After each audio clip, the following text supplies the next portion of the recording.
listening to Radio Sputnik. Telling the untold.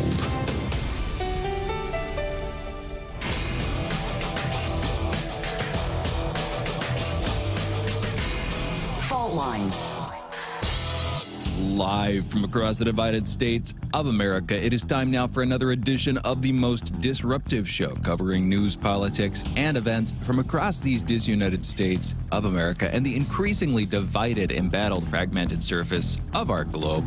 In the independent corner, I'm your political analyst, Shane Stranahan. And in the left corner, I am the indefatigable, a burning ember in the darkness, your political analyst, Jamarl Thomas. And together, we are Fault Lines with Thomas and Stranahan. Good morning again, everybody, and welcome back to Fault Lines. Let's get back into it. It is Thursday, July 15th, 7 a.m. Eastern, Thursday morning. Let's get into COVID news. First up, in COVID headlines, there are about 38,236 new COVID cases reported in the United States yesterday, also about 393 new deaths. Over the past week, there have been an average of about 26,513 cases per day. That's an increase of 111% from the average 2 weeks earlier, more than doubling. 48% of the total American public has been fully vaccinated, and 56% of residents have received at least one dose. As of this morning, the coronavirus has infected about 33,932,150 people across the United States and killed 607,365 people. Businesses and public services in cities across Spain's Catalonia region, including the city of Barcelona, have re-implemented lockdown-style policies as the Delta variant is reportedly kicking into higher gear in the region. The coronavirus is hitting Catalonia harder than almost all other regions in Europe, other than Cyprus.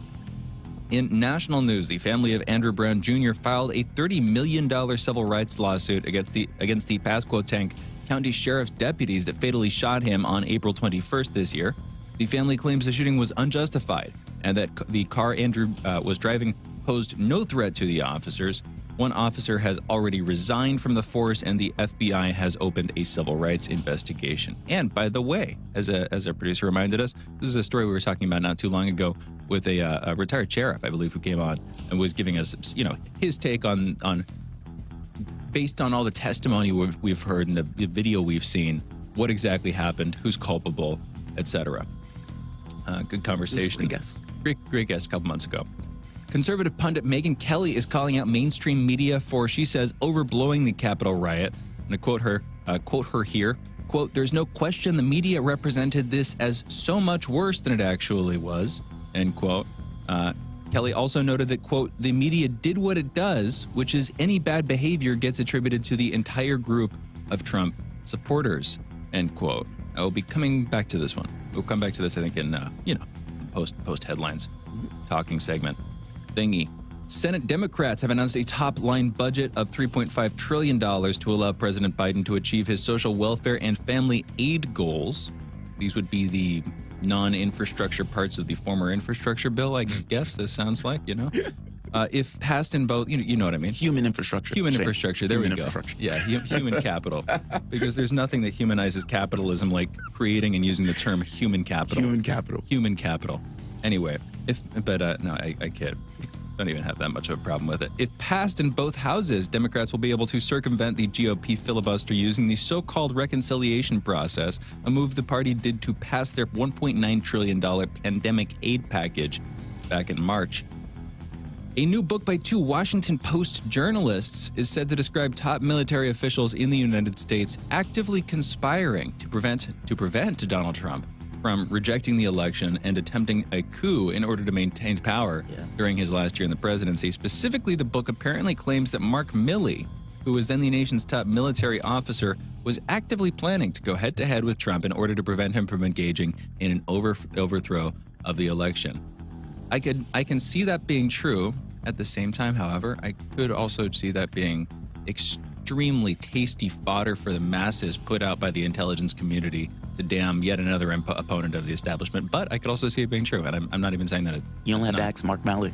Somebody needs to just ask him. Mark Milley? Milley, yeah. Yeah, but... Be like, hey, is this true? No, I hear you, but can you really trust him in the same way? Can you trust any intelligence official? I'm not going to say I don't believe him, because that is, That's bad faith argumentation, I believe.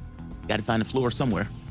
I hear you. It's true. Yeah. Well, but at a certain point, what you can do is you just watch and remember things. And It's that. You know what I mean? Honestly, it's that. It's like, all right, oh, let me see. Is this true? Maybe. I don't know. I'm going to remember that later. you said that. Yeah. Remember, A, what you said specifically, B, that you said it, right. and C, and how... then later on, it's like, I knew it. I knew it.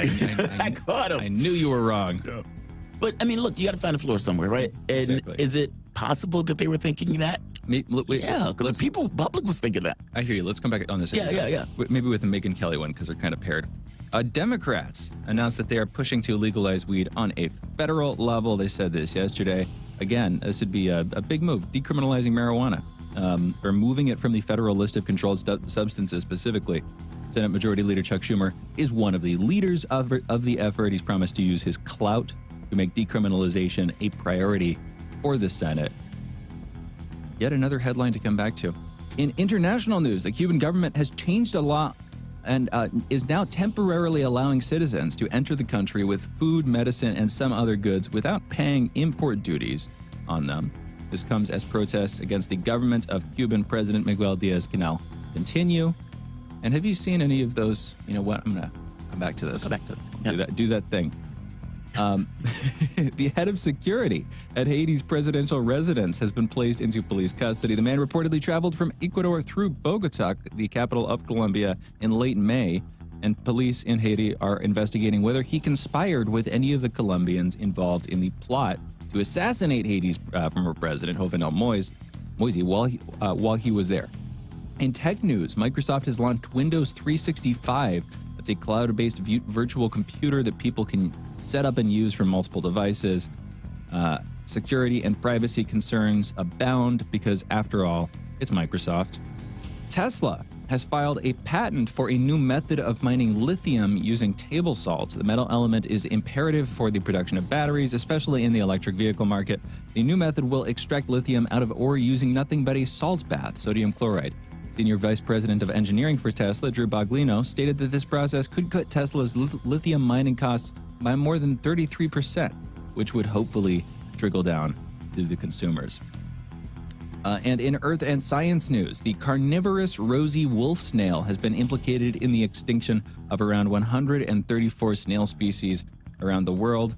Unable to find an answer as to why, scientists have resorted to attaching a tiny computer to some of the creatures. The computer is the size of an aphid and is delicately screwed onto the shell before releasing the creature back into the wild. The computer is equipped with solar panels and serves as both data gathering for the animal and testing of this new, almost nanotechnology. Those are our headlines. You're listening to Fault Lines with Thomas and Stranahan. And no, I'm not going to spare any words for the cyborg snails we've created. The carnivorous cyborg snails that we now have roaming the wilds. I'm fascinated by that. Yeah. So they're eating other snails, or they're basically killing other snails, and they're trying to figure out why and how, so they attached a camera to it. Now, if we're curious like that and we're willing to do that, yeah, I'm just saying that's like, yes, out of curiosity, we would do stuff like that. We can go to another story. I hope so. I'm just curious about that. I'm fascinated by that. Yeah. Because it's the situation where we're like, okay, how's this happening? Why is this happening? All right, let's attach a camera and see what's going on. Now, the snails don't know what's going on. They don't know that we're watching, and yet, there we are. It's fascinating. You know, we could solve this problem for the snails and for the world. Right now, they have to eat other snails to stay alive. But what we could do is we could just use the solar panel we've put on their back to give them photosynthesizing capabilities, so they don't need to eat anything. They just digest light. Just genetically. It's true. We make them breathe Aryans or sunlight Aryans or whatever, and then everything's back to normal. And the tree of life is when we do again. stuff like that, there's usually side effects. Like we did that to the birds, right? We marked different birds because scientists wanted to study, and what they found out was that the birds had, let's say, like a red mark, was more attractive to the opposite sex. That created this kind of weird thing within the culture of the birds. Yeah. Like, it's weird stuff like that. very fascinating. We wanted to get back to the Megyn Kelly. Yes, but real quick, there was one other thing I wanted to get back to. In fact, it was the first thing, COVID numbers, which usually just, I know, numbers, statistics, whatever. Easy to get bored by them, and especially we give them out every morning, and so people are like, okay, do you really expect me to pay attention to it every day? They were 109% yesterday. No, I don't. I don't expect you to pay attention to it every day. But if you occasionally check back in and you're like, okay, that's a lot bigger than the last time I heard it, or that's a lot smaller than the last time I heard it, or hey, that increase from the last week seems to be getting bigger every day here. I'm noticing a trend. Let's watch this, or the other way around, that kind of thing. Point is, like you said, 111% compared to 2 weeks ago. I was looking at the chart where we are right now compared to where we were a year ago, because after all, we've gone through this one time. We've gone through one cycle of this. We have that at least to go on in terms of evidence for, okay, how could it go this year? Right. We're looking at circulation patterns. What are we going to base our expectations on? Exactly. What does it look like? And so if you look at us last year, where were we right now? Well, we had the first upward sloping wave in March, April. Then it went back down. And then, we imposed the lockdowns. It went back down. That's the narrative. Then we undid the lockdowns to some extent. It started to come back. And right around this time last year, it's going up. And around mid-July, it peaks. And then it goes back down, goes down through August. And then it only starts to come back up in cold and flu season over the winter in a real big way. Now, if we see that pattern continue this year, then I expect these numbers will go down in a couple of days. Somehow, I don't know why. They've gone back up and will then go down. But if we see that pattern, they'll go back down in a couple of days, and then we'll keep going down for a little while, and then they'll come back up around late October, that kind of thing. Yep. But I don't know why we would have that exact duplication of that pattern. I don't know why the numbers are either we're going down so continuously and then have come back up right now. It could be 4th of July. It could be a couple of things. But we're in a weird situation where we had vaccines. It seemed like they were working. It seemed like the numbers were trending downward very consistently, and now they're shooting back up. I think it's because people think that the virus is finished. I think it's that. I think it's, you're in this situation. Think of it like antibiotics. The doctor would say, don't stop taking the antibiotic when you start to feel better. You're still infected. And if you stop, the virus will resurge, or the bacteria will resurge, and you would get sick again. They tell you that because just because you feel better doesn't necessarily mean you're better. I think it may be something like that. If you're thinking of this as an inoculation for the entire, let's say, public, and let's say the public is representative of a person, and that person starts to get vaccines, he starts to feel better, and they say, okay, we're going to open up businesses. You don't need to wear your mask anymore if you're vaccinated. Yes, you need to wear them on trains and everything else. You can go out again. We're going to release the requirements. And so people go out. And you can look at it here. People have acclimated themselves back to life in a heartbeat very quickly. And they're coming out of, restriction, out of being in the room and everything else. I think the public has a sense that they're well and that this is over with. And because they have a sense that it's well and this is over with, they started to go about their life. And because this is not over with, and because you have about 50% of the public vaccinated, you have another part of the public that is not, that is still getting sick. I mean, I was looking at right here. In the weeks since the hospital, COVID-19 numbers have more than tripled. The staff are now treating more than 70 people, an exponential growth, he said, and they were not expecting. To accommodate the climbing patient numbers, hospitals recently reopened 2 units that were previously shut down. The overwhelming majority of the sick that are coming in with COVID are unvaccinated. Many are young in their 20s and 30s who are getting extremely sick, some of whom are dying. Yeah, I think it's that. I think if we had depended on anything, it's not that people aren't getting vaccinated. I think we took our foot off the gas. I think it was, all right, we need to reopen. Because, look, there was always going to be this weird, okay, how do we reopen from COVID? And to do that in a way that is elegant and that don't end up getting your population ill. I mean, it gets kind of counterintuitive. It reminds me of, the Greek fable, mythology, myth of Orpheus and Eurydice, I think it is. Mm-hmm. Where he has to bring her out of Hades, that kind of thing. He's trying to get her out of Hades, rescue her, whatever. But in the process, he can't ever look behind himself. He has to walk with her at his back up out of Hades, which you imagine is a long walk, and he can't ever look behind him to check if she's actually following him or if she's actually there, because if he does, she vanishes, and he lost, basically. So he has to assume or just believe. He has to be supremely confident that he's on his way out or whatever. I'm not saying it's a perfect parallel, but the idea that you can't check, you can't second guess yourself or get comfortable or whatever, or else you just lapse back into it and you lose.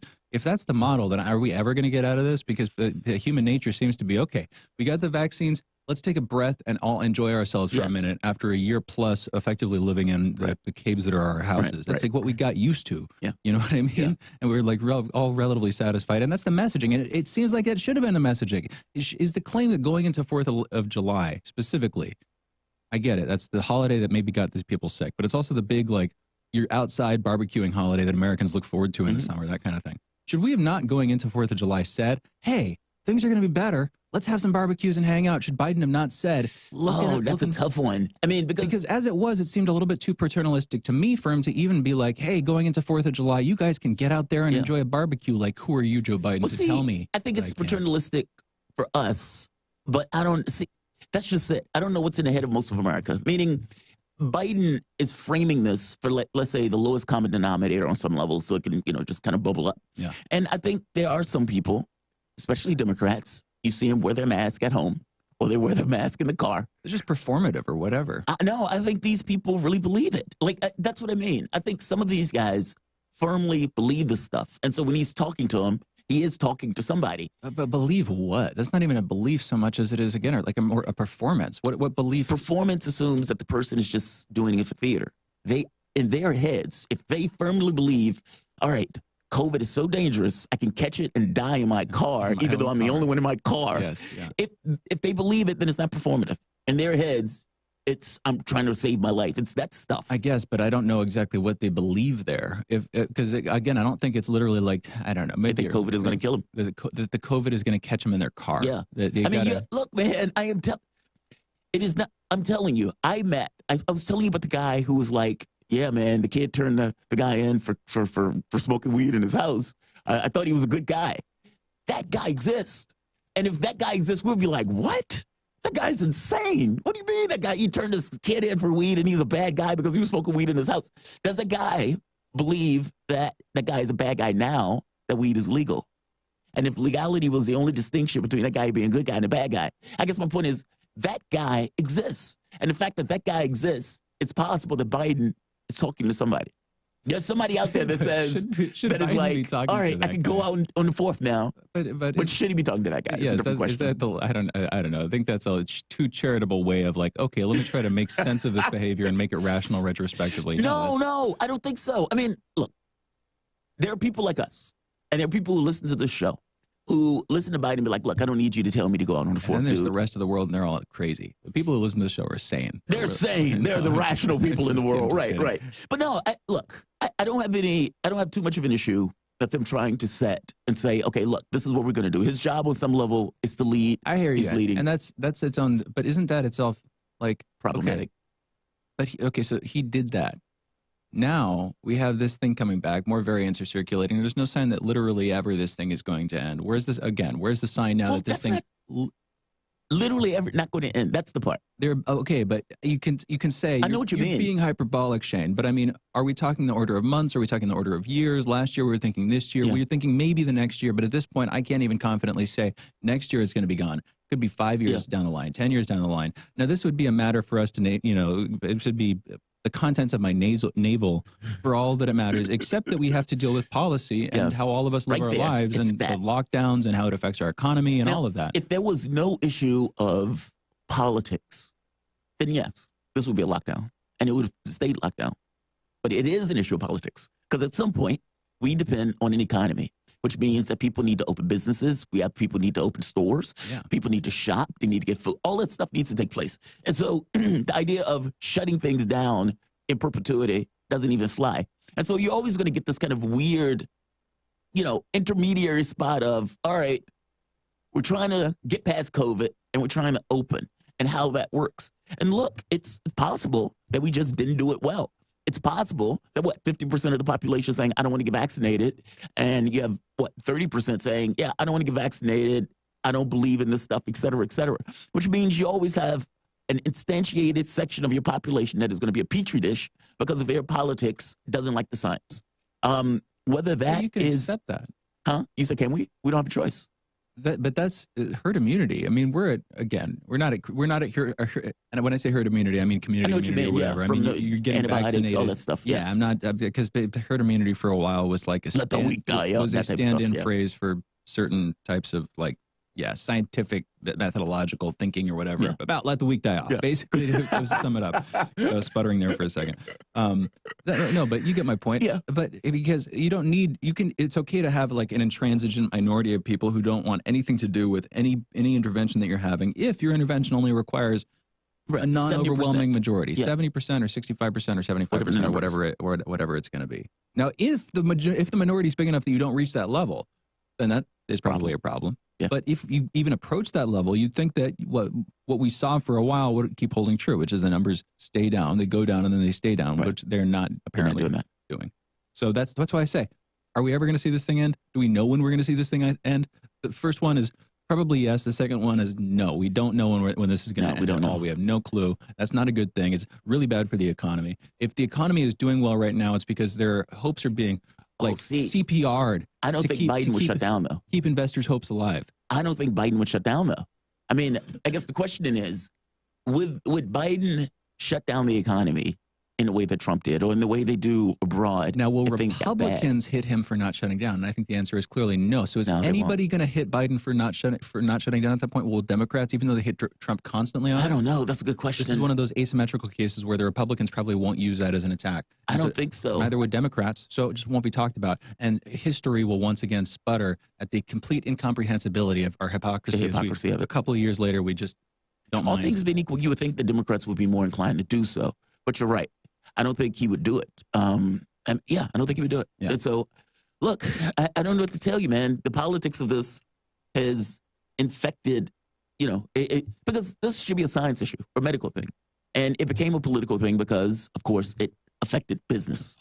It's also a political thing. I mean, it's not just a medical thing. If anything, first and foremost, as we respond to it, it becomes a political thing. Right. And you see, the economy, the other side of the lockdowns, of course, is not, at least in part, the economy. It's the public that you can see it as the economy. And the economy is like the blood and the marrow of the political system, the political body. It's what keeps it alive, what keeps it going. You know what I mean? So it's fundamentally both. But let's close this one out. Let's go into our break. We're going to be coming back in our soapbox segment with Jamarl's monologue and possibly a short back and forth. Then later on in this hour, we're going to be speaking with Ted Rall at 7:30 a.m. Eastern about the $3.5 trillion stimulus package, this big bill, what Manchin has to say about it. Also, Cuomo's possible fourth term, beating his father out as the governor of New York, as he seems to resuscitate Cuomo on a ventilator or something like that. We'll be coming back with Ted Rall to talk about this and more on the other side of this short break. Well, in about 10 minutes. Be right back, though.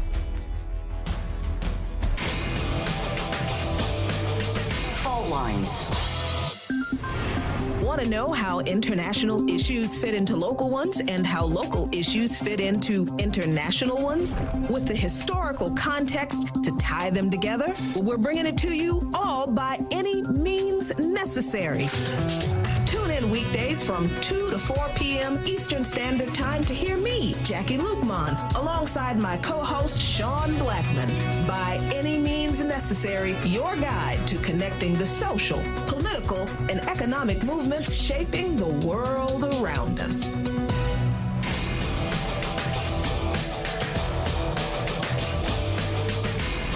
Fault lines.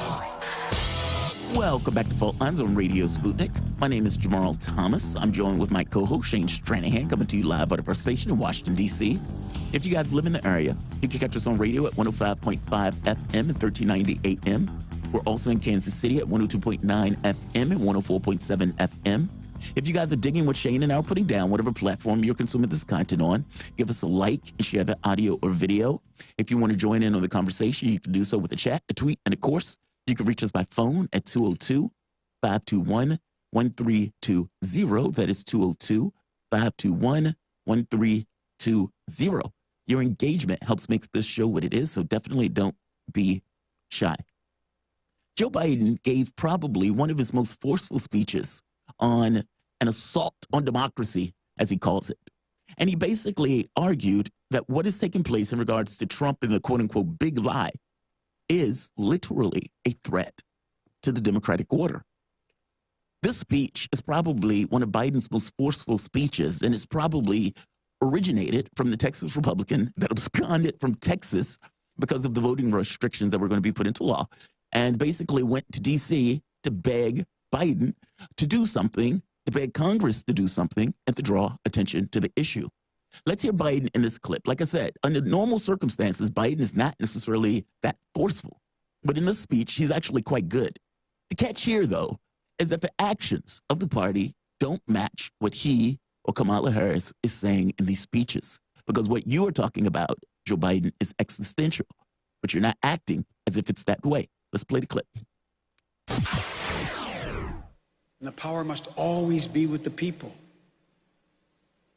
That's why, just like we did in 2020, we have to prepare for 2022. We'll engage in an all-out effort to educate voters about the changing laws, register them to vote, and then get the vote out.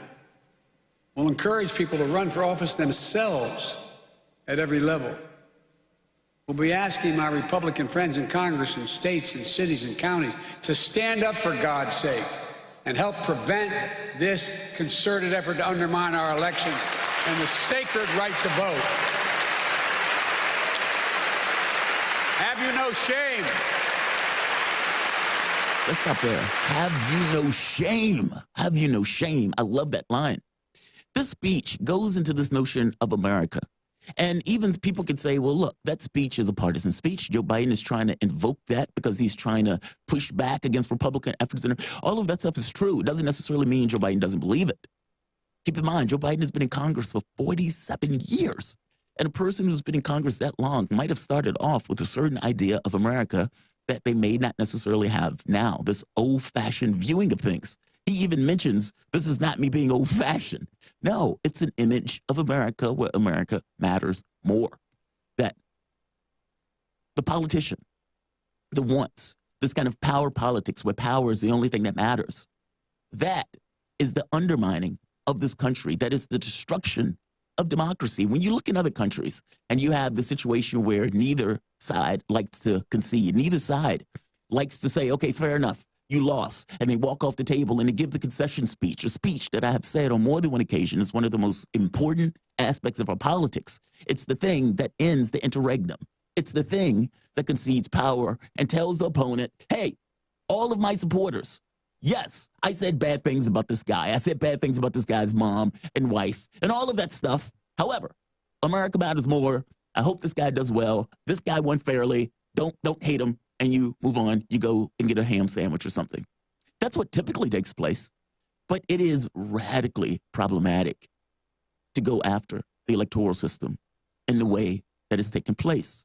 And Biden is making that point. In 17 states, Republican lawmakers have recently enacted laws limiting ballot access, according to the Brennan Center for Politics. Officials have justified this by basically claiming ubiquitous voter fraud.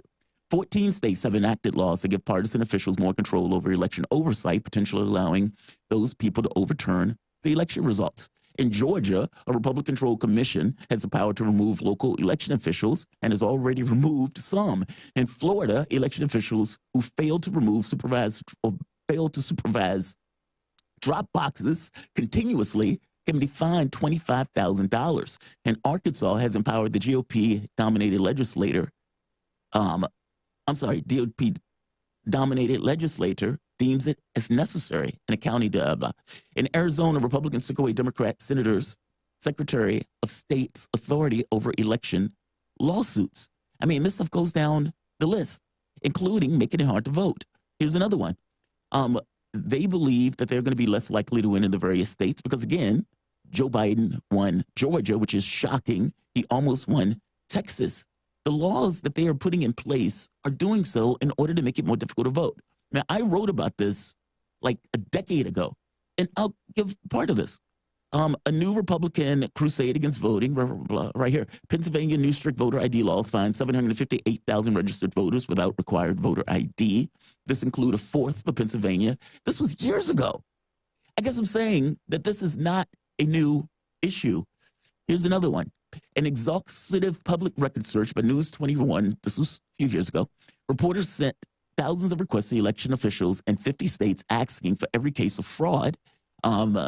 Register vote right here. Analysis of the comprehensive News 21 election fraud database turns up 10 cases of voter impersonation with 141 million registered voters in the United States.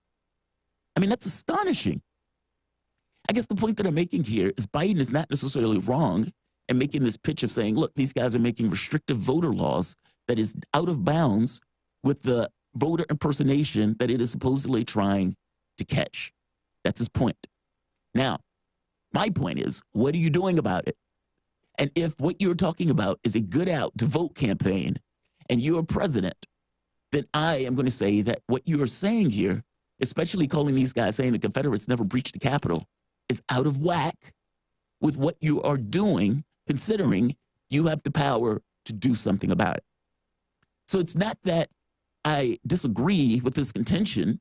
It's more so I'm pointing out that if it is indeed the level to which you say it is of a threat, then you need to act like it. Act like it. Shane, we have to end this. But look, from my contention, if it is existential in the way that you said it, meaning if your framing of this is an existential threat to democracy, okay, fair enough. Act like it. If something is existential, what does it mean? It means that the world is coming to an end. Like everything that matters is on the line. That type of stuff. If that's your framing, okay, fair enough. Fair enough. But if president, that means that you need to do something about election law. And you guys have the bills to expand it, to make it more transparent, etc. Pass it. And it's not enough to just say, okay, put it on my desk, like he does with the PRO Act, or the $15 an hour and all this other stuff. Do something about it. Use the bully pulpit. If that means pushing people like Manchin and Semina, do it. He's not going to do it. So it's like all of this stuff, in your words, is optics. Yes, he wants it. No, he's not going to do anything about it. And that's what makes the speech aggravating. It was one of his most effective speeches, and yet it's for naught. It's aggravating. Those of you guys are listening to Fault Lines with Thomas and Stranahan. Back in a moment. Talk about the terror. Fault Lines. You're listening to Radio Sputnik. Epidemics and pandemics could kill millions of people, and they actually did. Centuries ago, deadly outbreaks called the Black Death, the plague of Justinian, and the Spanish flu ravaged countries, empires, and whole continents. Some of these diseases are still present around the globe.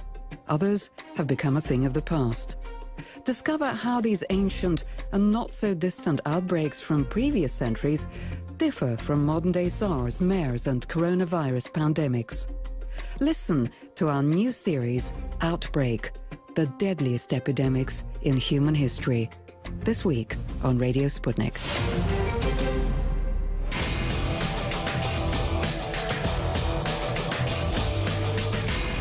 Fault Lines. Welcome back to Fault Lines on Radio Sputnik. My name is Jamarl Thomas. I'm joined with my co-host, who's walking out, Shane Stranahan, coming to you from our station in Washington, D.C.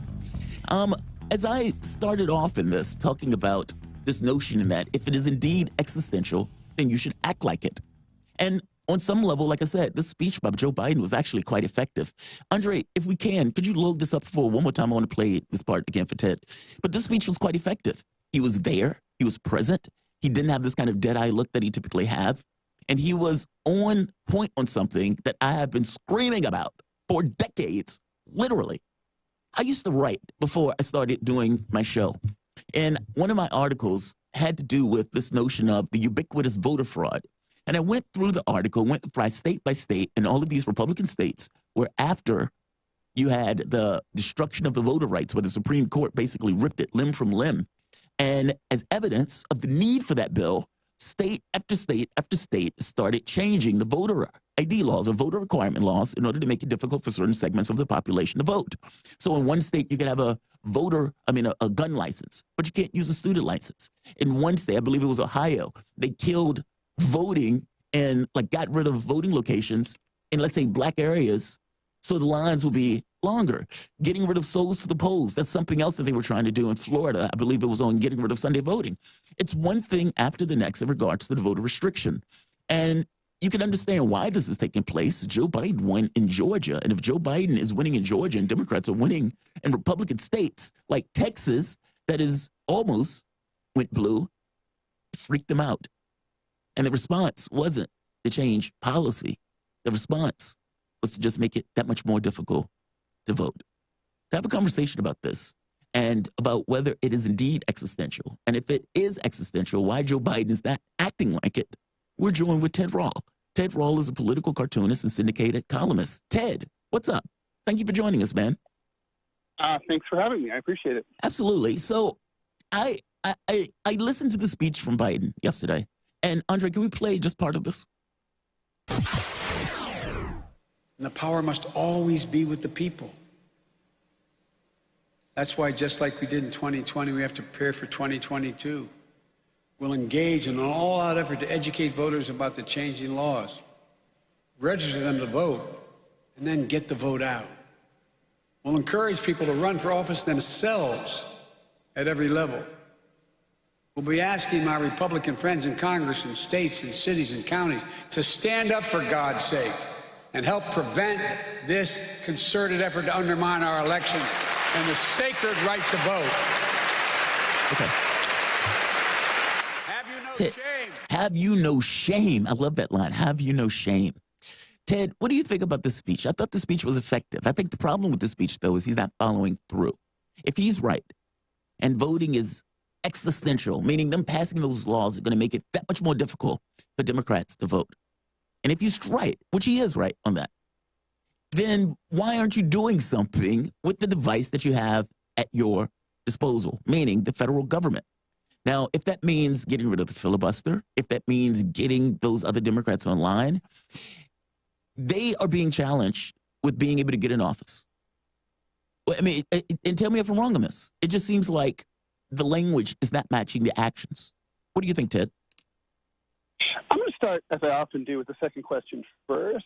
I don't think the Democrats can get rid of the filibuster. They just don't have the votes in the U.S. Senate. And I'm not just talking about the two recalcitrant senators that we always talk about. There's more than that. It goes deeper than that. I think if it came to a straight up and down vote like tomorrow, Democrats would be lucky to get 45 senators. And I think they're just thinking about the future. There may be a time when they're going to need it. I mean, I'd be thinking that. So I think there's other things that Democrats can do, and I think that's your broader point is well taken. You know, while I was listening to that, I thought, well, you know, there was a time when the federal government dispatched U.S. troops to desegregate southern schools. Yeah. So, I mean, there's things that the federal government can do. I mean, it is, after all, the federal government. And the other thing is, for anybody who doubts that this is intended to reduce Democratic voter turnout, I mean, it's obvious. It's Republicans are sponsoring these bills. Yeah. Why else would they do it? It's like 90-something% are sponsored by Republicans. There's no other reason to do it. And the thing is that on their face, things like voter ID, you know, I think they're very powerful Republican points because, you know, most people present their ID multiple times a day as a course of boarding airplanes or purchasing alcohol or whatever. So they think, well, you know, what's the big deal? I do this all day long. Well, just to make your point, in Pennsylvania, 758,000 registered voters didn't have the required ID. This was back during Romney and Obama. The same thing is true here. I mean, you only need to get rid of people on the margins. That's true. And you know, the fact is, a lot of people don't have these IDs, including people that you might be surprised, you know, people who have pretty decent incomes, but for whatever reason, you know, for example, live in Manhattan and don't have a driver's license. You know, and have six-figure salaries. I know people like that. It is, but nevertheless, but the funny part is, of course, in the aggregate, some Republicans will be disenfranchised as well as voters. But you know, the Republican operatives are just looking at the raw numbers. You know, if we pass this law, will we lose more Democratic voters than Republican votes? Yes, therefore we're in favor of this. I don't think this is an existential threat to the Democratic Party, whose demographics are kind of on their side. But it's certainly, you know, I think it must be kind of frustrating for the Biden administration to sort of not see people just out in the streets furious about this. Because fundamentally, if you don't have the ability to vote, you don't have a democracy. You know, we should be making it easy, really easy for people to vote. I'm in favor of letting younger people, if there's a push to let people vote who are 16. I'm in favor of that. We need more voters, not fewer voters. Otherwise, you just can't call yourself an electoral democracy. This is one of those issues that has become trench warfare for Republicans and Democrats, and I guess that's useful for any given politician if they're wanting to spin this to their own benefit. But what it doesn't lead to, with the presence of a filibuster, is any action. And even if you get rid of the filibuster, what you'd be left with, is one side being happy that it got what it wanted, and then the pendulum swings the other direction, and you have to push it back.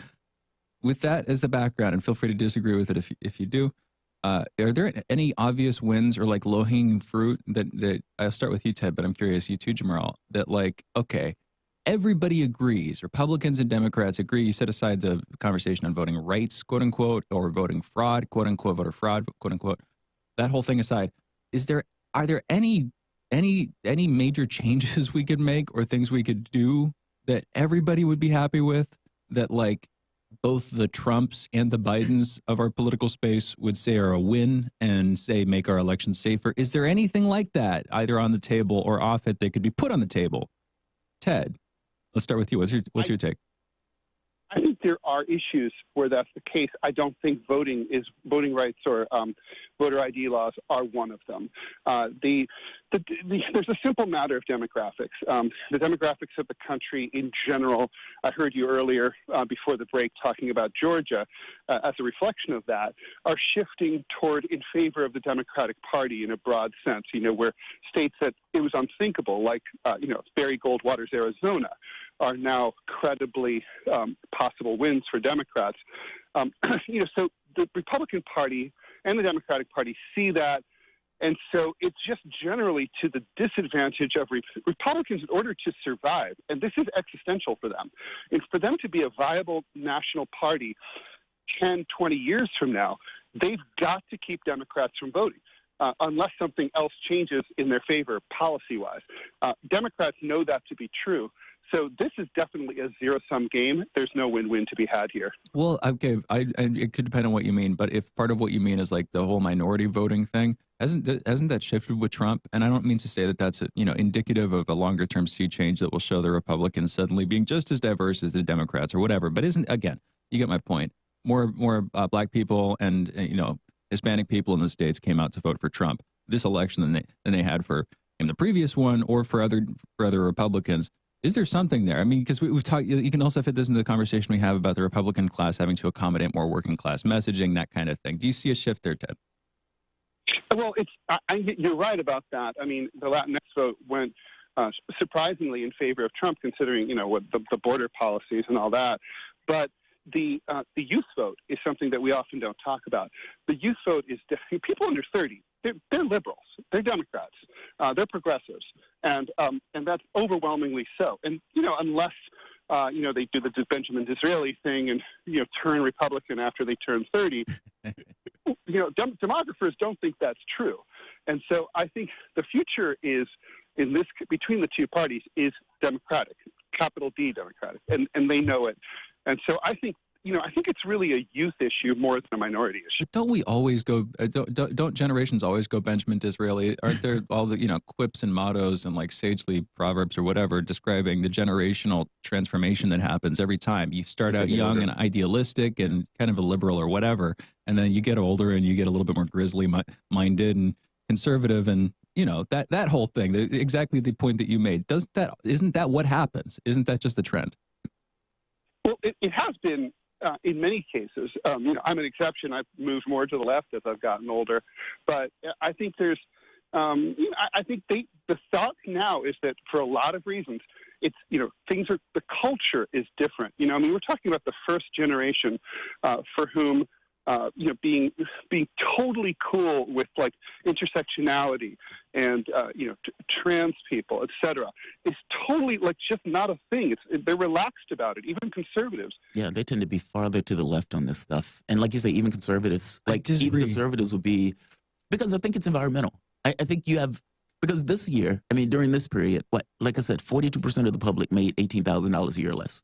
Now, if you were growing up in that, and you were a child, you didn't, you're living with parents, you didn't necessarily have these kind of outgrowths or potentials, you will be a little bit more cynical. And it seems like that's the trend, that this group that's coming up now haven't been able to see their future in clear, sparkling terms in the way that, let's say, your mom or your grandfather could.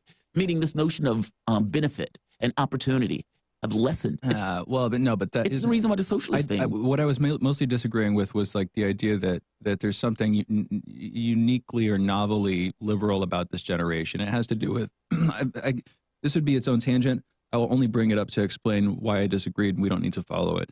The idea that history is going one way morally, and that just because people are willing to accept intersectionality, for instance, that could be a step backward. That's not necessarily a step forward. If the fundamental goal here is trying to introduce, and I get it, it's controversial. We don't need to disagree about it. But if the goal is to get people to be more equal, if you put into place a cultural system that in the process of trying to undo inequalities perpetuates them by convincing people that they're siloed into these different racial castes. I'm not saying that that is the intent, but it might be the ultimate thrust of critical race theory. Anyway, my point is that's the nature of my disagreement. I'm not sure that we're going in that direction. We don't need to get into a debate about that. But with what you were bringing up there, Jamarl, sure, maybe. Yeah. I don't know. You wanted to keep this going. We could also go into our break and come back on another topic, which could be good because we have more stuff to talk about. Yeah. Ted, thank you for bearing with me there. Hope that didn't get a little bit too ponderous. Let's go into our break. We're going to be coming back with Ted Rall, continuing the conversation, talking, I believe, about Andrew Cuomo, the governor of New York, his fate in that state, how he's doing, whether he will see a fourth term. And I think Jamarl and Ted got into a little bit of a fiery debate about this for like a minute last Friday, and we'll be coming back to it now, and we'll see if we wrap it up or if we just pick up the football and pass it on to a future conversation to continue at some later date. Anyway, we'll be back with Ted Rall on the other side of this short break. Be right back. Fault lines.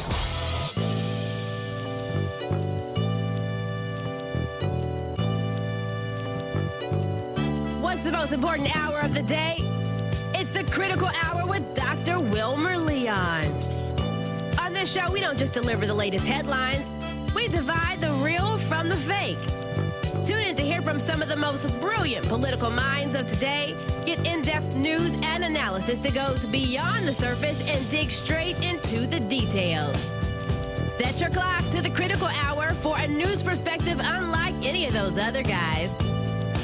Tune in to the Critical Hour with Dr. Wilmer Leon, weekdays 6 to 7 p.m. Eastern, and catch us on Facebook Live. You're listening to Radio Sputnik.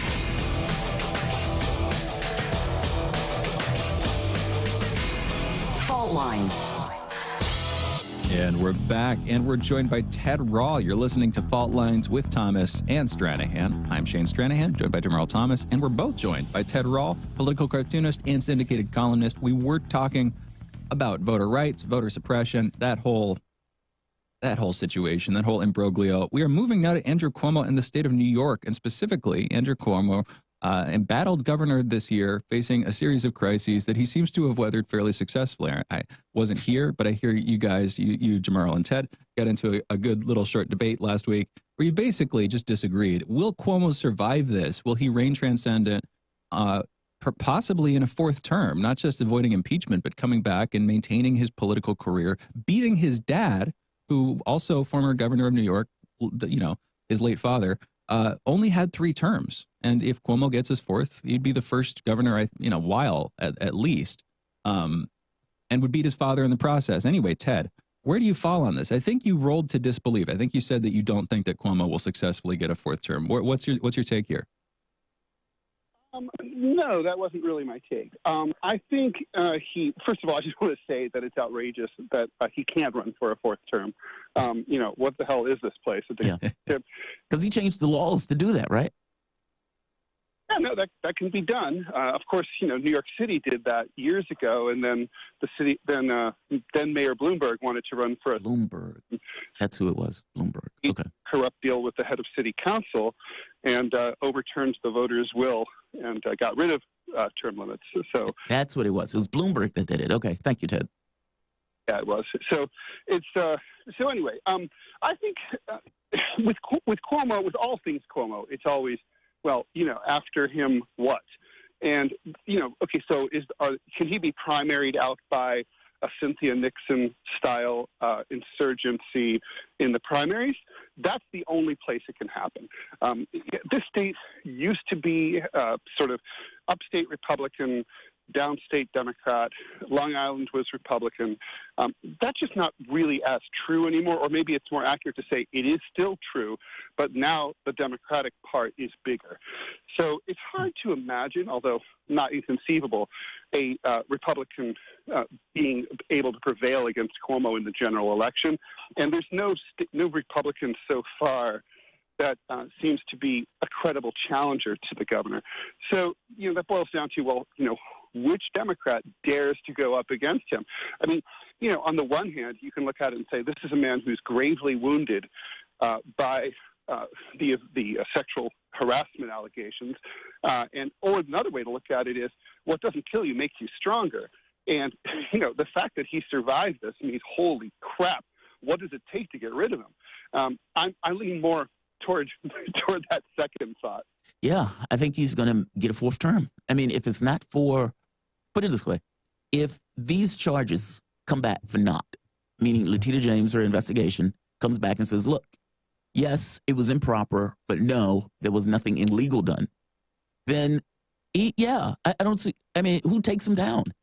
Like, this is the boss stuff, the one day after the next. And if you can just weather the storm and keep moving, and honestly, I think what's going to do it is the criminal justice stuff. I think Eric Adams is going to meet with Biden in the way that they said he was going to meet. I think they're going to meet with Cuomo. Nobody considers Cuomo a softy or lefty. And so if you're looking for somebody to be tough on crime, that's the guy to do it.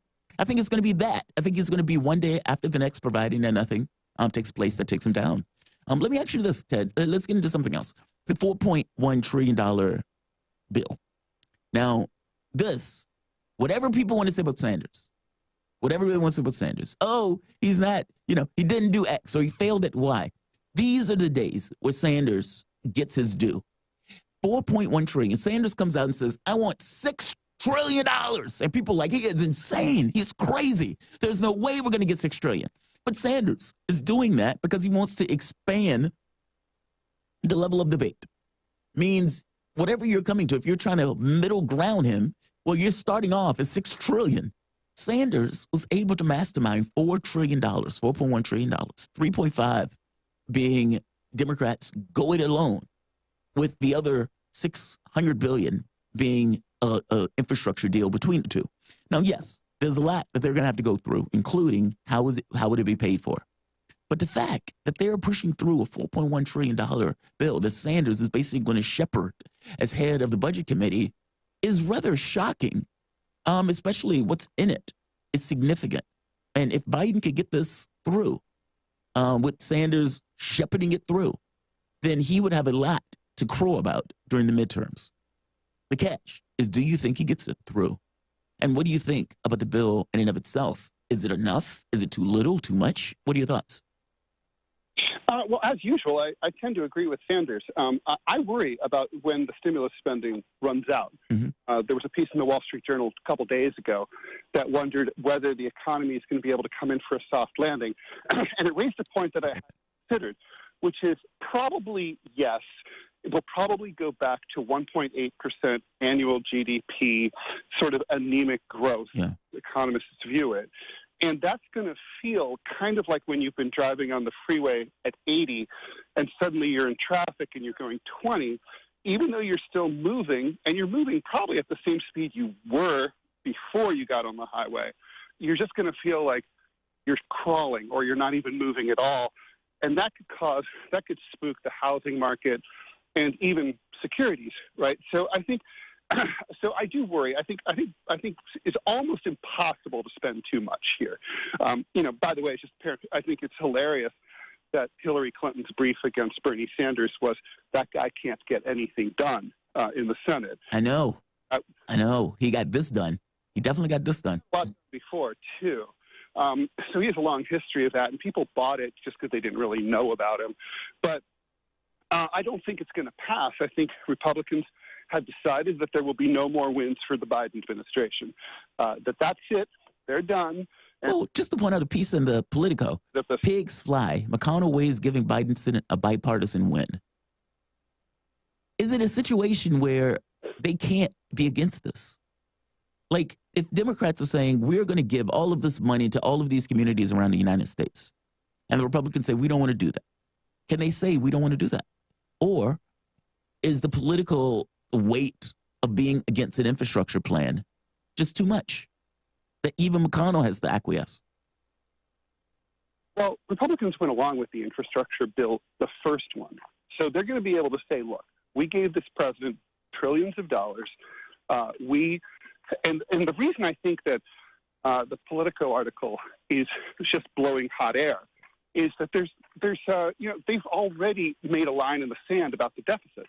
And Republican talking points are all about the deficit these days. There's no way they can keep talking about the deficit or suddenly pivot to a bipartisan win for Biden without looking like idiots. And McConnell's a lot of things, but he's not that.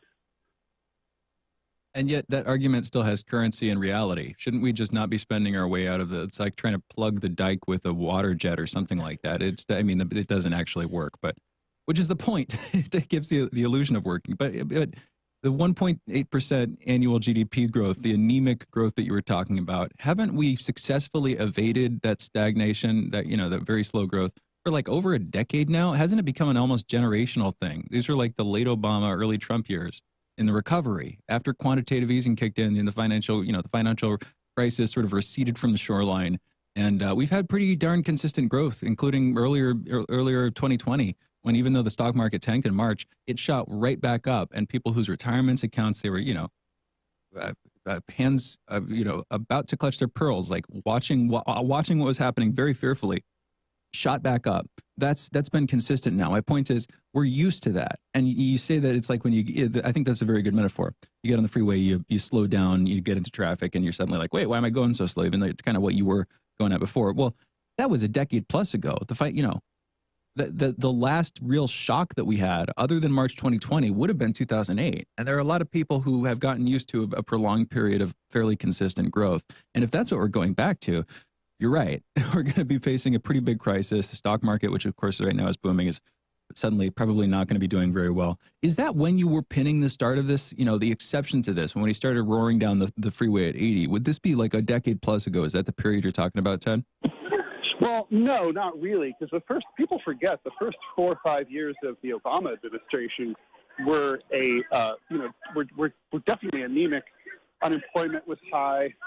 People still hadn't really recovered. By a lot of measures, this 2008-2009 subprime mortgage crisis wasn't dug out of for 7 years under Obama. And even Obama later had conceded that it would have been a good idea to stimulate the economy more. This is infrastructure spending. It's a really, even with the inevitable waste that will happen, it's a good investment in the future. It pays for itself. Any place that has, new subways, new trains, is going to benefit economically for decades to come. So I don't think this is the kind of deficit spending we should be terribly worried about. But I do think the Republicans just they're not going to go along with this. Well, but you're also, when you said infrastructure, you brought up physical infrastructure as examples right now. I thought a large part of what people were debating wasn't the physical infrastructure, it was the psychological infrastructure, welfare stuff. I don't know, social infrastructure broadly, human infrastructure, that kind of thing. That's what people are arguing for. That's not productive capacity. That's not just infrastructure, physical infrastructure that makes it easier for you to drive, makes it easier for goods to get from A to B, that kind of thing. That doesn't increase the productive capacity necessarily. That could just be throwing money down a hole, acting as a palliative, making people's lives better. Meanwhile, they don't have higher paying jobs. It's just the government giving them money to keep them afloat. Yeah, it can be completely. But, a lot of it is, for example, spending on nursing homes, assisted care facilities. Those places have to be built. They have to be. They have to hire staff. There's going to be economic, activity that results from that, and it's going to also, those facilities are going to free up younger caregivers to be more productive, and that'll increase tax revenues to the states. That specific example sounds good, and I damn sure hope those care facilities are not built in the state of New York. Ted, we've got to close it here. Thank you for joining us. Thank you. And for those listening, that was Ted Rall, frequent guest on the show, political cartoonist and syndicated columnist. You've been listening to Fault Lines, our first hour this morning of it. We'll be back in a minute with headlines and the last 2 hours. Be right back on the other side of this short break.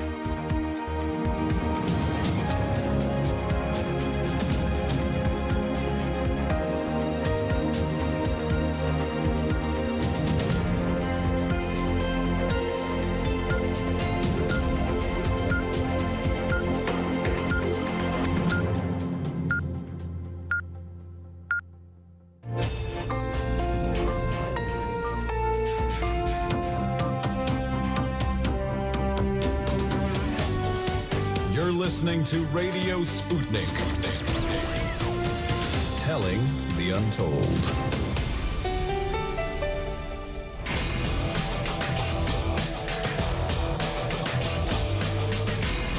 Fault Lines. Live from the divided states of America, precipitously perched on the edge of this resilient and exploited cosmos. Welcome to your context lens for the American perspective. In the left corner, I'm your ever-vigilant, your indefatigable political analyst, Jamarl Thomas. And in the independent corner, enjoying the sage wisdom of our politicians in Washington, D.C., I am your political analyst, Shane Stranahan. That means you are listening to Fault Lines with Thomas and Stranahan. Let's get to the headlines. In the news, we'll start with COVID. About 38,236 new COVID cases were reported in the United States yesterday, and there were about 393 new deaths. Over the past week, there's been an average of 26,513 cases per day, an increase of 111%. Let me repeat that, an increase of 111% from the average 2 weeks earlier. 48% of the total American public has been fully vaccinated, and 56% of residents have received at least one dose. As of this morning, the coronavirus has infected about 33,932,152 people across the United States and has killed an unfortunate 607,365 men, women, and children. Businesses and public services in the cities across Spain's Catalonia region, including the city of Barcelona, have re-implemented lockdown-style policies as Delta variant is kicking into higher gear in the region. The coronavirus is hitting Catalonia harder than almost all the other regions in Europe, other than Cyprus. The family of Anthony Brown Jr. filed a $30 million civil lawsuit against the Passatank County Sheriff's deputies that fatally shot him April 21st this year. The family claims the shooting was unjustified and that the car Andrew was driving posed no threat. One officer has already resigned and the FBI has opened a civil rights investigation. Conservative pundit Megyn Kelly is calling out mainstream media for overblowing the Capitol riot. Quote, "There is no question the media represented this as much worse than it actually was," unquote, she said to cable news. Kelly also noted that, quote, "The media did what it does, which is any bad behavior gets attributed to the entire group of Trump supporters," unquote. Senate Democrats have announced a top-line budget of $3.5 trillion to allow President Biden to achieve his social welfare and family goals. If passed in both houses, Democrats will be able to circumvent the GOP filibuster using the budget reconciliation process, a move the party did to pass their $1.9 trillion pandemic aid package in March. The interesting thing about this is, as we were mentioning before, or I was mentioning before, is pretty historic. And what Biden is trying to do, at the very least historic in terms of typical politics. I mean, this includes everything, and apparently I got rid of that particular page. That sucks. But this is everything from child care and everything else. Now keep in mind, technically, this is a total of $4.1 trillion. $3.5 trillion is what they're passing through budget reconciliation. The other $600 trillion is what they're basically passing in the infrastructure package that is bipartisan. There are a lot of ifs in this package. The Republican Party can say, well, we don't like the fact that you're passing the other package that's $3.5 trillion without us, and so we are not going to pass this package, meaning the 10 Republicans that Joe Biden and the Democratic Party have been working with in order to pass it in the Senate could collapse. How are they going to pay for it? is something that comes up. Republican wants to pay for it with a gas tax. Again, that's something that caused the Yellow Vest movement in France. Democrats find that to be a non-starter, and they want to basically increase taxes. It is unclear how this gets paid for, and it is unclear if this is able to make it all the way through to legislation. But this is supposedly going on multiple tracks, meaning at the same time, this kind of parallel track. And whether it would get through or not, we'll see. But it's a big deal if it passes. And a lot of credit has to be given to Sanders on this, who is basically budget chairman and would be the person who's walking this through and is the person that shepherded this to get to the point where it is. A new book by two Washington Post journalists is said to describe top military officials in the United States actively conspiring to prevent Donald Trump from rejecting the election and attempting a coup in order to maintain power. Specifically, the book claims that Mark Milley, the top nation's military officer, was actively planning to go head-to-head with Trump in order to prevent him from engaging in an overthrow of the election. I think it's a wow. Democrats are pushing to legalize marijuana on a federal level, also looking to expunge related criminal records. Here's a clip from Schumer talking about this. This is a big deal. And again, this would be something that would be beneficial. And the catch becomes whether Republicans go along with this. And I don't know. That's a question mark to me. Let's play the clip.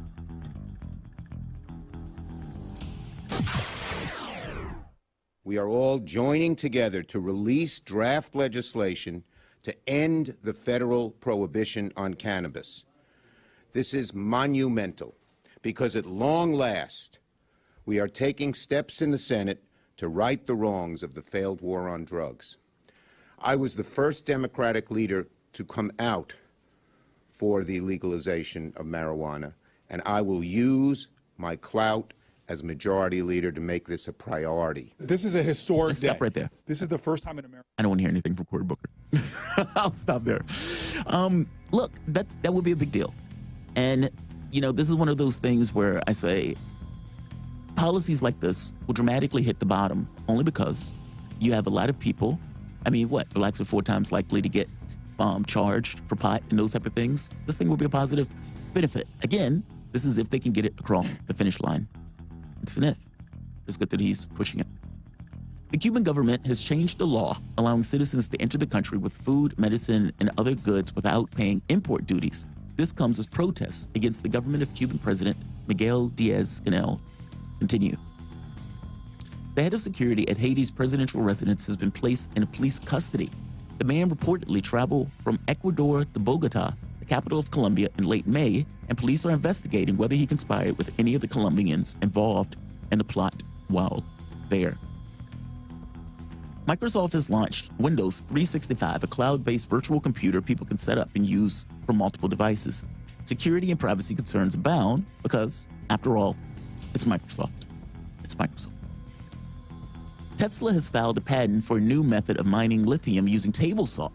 The metal element is imperative for the production of batteries. We're talking about lithium, especially in the electrical vehicle market. The new method will extract lithium out of the ore using nothing but a salt bath, sodium chloride. Senior Vice President of Engineering, Drew Baglino, stated that this process could cut lithium's mining costs by more than 33%, which would hopefully trickle down to its consumers. It will not. It will not. The carnivorous rosy wolf snail has been implicated in the extinction of around 134 snail species around the world. Unable to find the answer as to why, scientists have resorted to attaching a tiny computer to some of the creatures. The computer is the size of an aphid and is delicately screwed onto the shell before releasing onto the creature's back into the wild.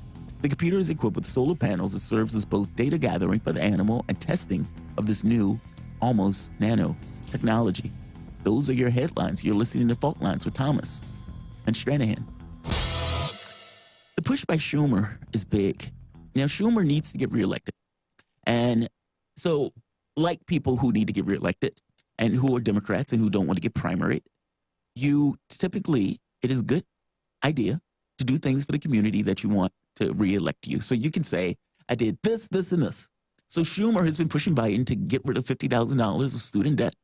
He's been pushing to expunge weed. And I forget some of the other lefty stuff that he's been doing in the short term to say, reelect me, Schumer. I get that you guys are becoming more lefty. I'm okay. Yes. I'm Wall Street Schumer, Wall Street Chuck. However, I'm trying to get $50,000 of student loan, meaning he's trying to do some of the stuff on some level, I suspect, in trying to get reelected. But that said, this is a good thing. If you think all of those people that are put in jail who are sitting in a cage somewhere for pot, who the cop says, I smell weed in the car. Now, of course, you can't smoke weed in the car either way. But if you're just carrying it from, point A to point B, you shouldn't necessarily get put in jail for that. This is big. If they can do it, and the catch is whether they can do it. Do you think Republicans will be on board for this? I mean, at this point, this is a business issue, right? I mean, you have all of these states and all of these guys who are basically weed business. Republicans as party of business, supposedly. Will they be on board? And you had some Republicans that were backing the weed stuff for the business reason, especially when you had all of this weed money going into the campaigns. So what do you think about this? Are Republicans going to be on board for this with this kind of cultural shift towards pot? They already kind of made themselves on board with it to some extent, but not fully, of course. Kristi Noem in the former state where, I used to live South Dakota, Kristi Noem, governor of South Dakota, weed was legalized there, and she's been like slowing it down as much as possible. Yeah, she's still against it. Exactly. That's my personal anecdotal reference, or not anecdotal, but I know what you mean, that's what I'm leaning on briefly. And yeah, Republicans are like that, but if you had to get an impression of Donald Trump, whether he'd be for or against, he'd be for. Yeah. Very clearly. Right. But he never changed the scheduling. No, but he was also. You see what I mean? Like, if you're for it. I hear you, but he's for it. That's my point. And he's the leader of the Republican Party. I think he smokes weed. Put it this way. I think he smokes weed. I don't know that he smokes weed. He might take an edible from time to time. Okay, fair enough. He's not a habitual consumer. I don't know, man. I think he still takes those bong hits. But either way, whether it's bong hits, edibles. A gold-lined bong. A gold-lined bong. This is the Trump bong, and there's Trump all the way down the side of it. Yeah. Right. Diamond encrusted on the thing. But you know what I mean? Like, if you were for it, why don't you? Because my biggest complaint, or one of my biggest complaints with Obama was you smoked pot and you were black. And you know that Richard Nixon instilled this in order to stop the political affiliations of blacks and hippies. And yet, because I know he's smart enough to know that, and yet you would take a stroll through the prison system and you would talk to people like, oh, look at Obama talk to the inmates and everything else. But he didn't do anything about it. Totally. But here's my thing. The business, you bring up business. That's the least important dichotomy here. The most important. You think so? Yes. The most important dichotomy, in my opinion, to pay attention to is the balance between libertarians, economic libertarians, and more conservative family values types Republicans. Yeah. Who they will be against it. Yes. The latter camp will be against it. The former camp will be for it. The former camp, in fact, has been the group that's been for it the longest and the hardest and the most all the way. Yeah. The latter group has been the group that's been the most against it, the longest and the hardest all the way. Legalize all drugs. And yet they're both Republicans. They both find themselves comfortably sharing bread at the table at the RNC, inside the RNC tent or whatever, more or less comfortably. So that's, if there's going to be a dichotomy in this conversation, it's going to be that. But I think the time is right. You've had more and more states clearly pushing to legalize it. You've had states you wouldn't expect pushing to legalize it, like South Dakota just mentioned. Yeah. And federally, the conversation's been there for a long time. I think we're going to see it happen, whether it's this one, whether it's this round, and whether Chuck Schumer can make hay. Real briefly on Chuck Schumer, what was his quote? It was almost exactly, I'm going to use my clout as the Senate Minority Leader or something like that, right? Yeah. You remember that? Yeah.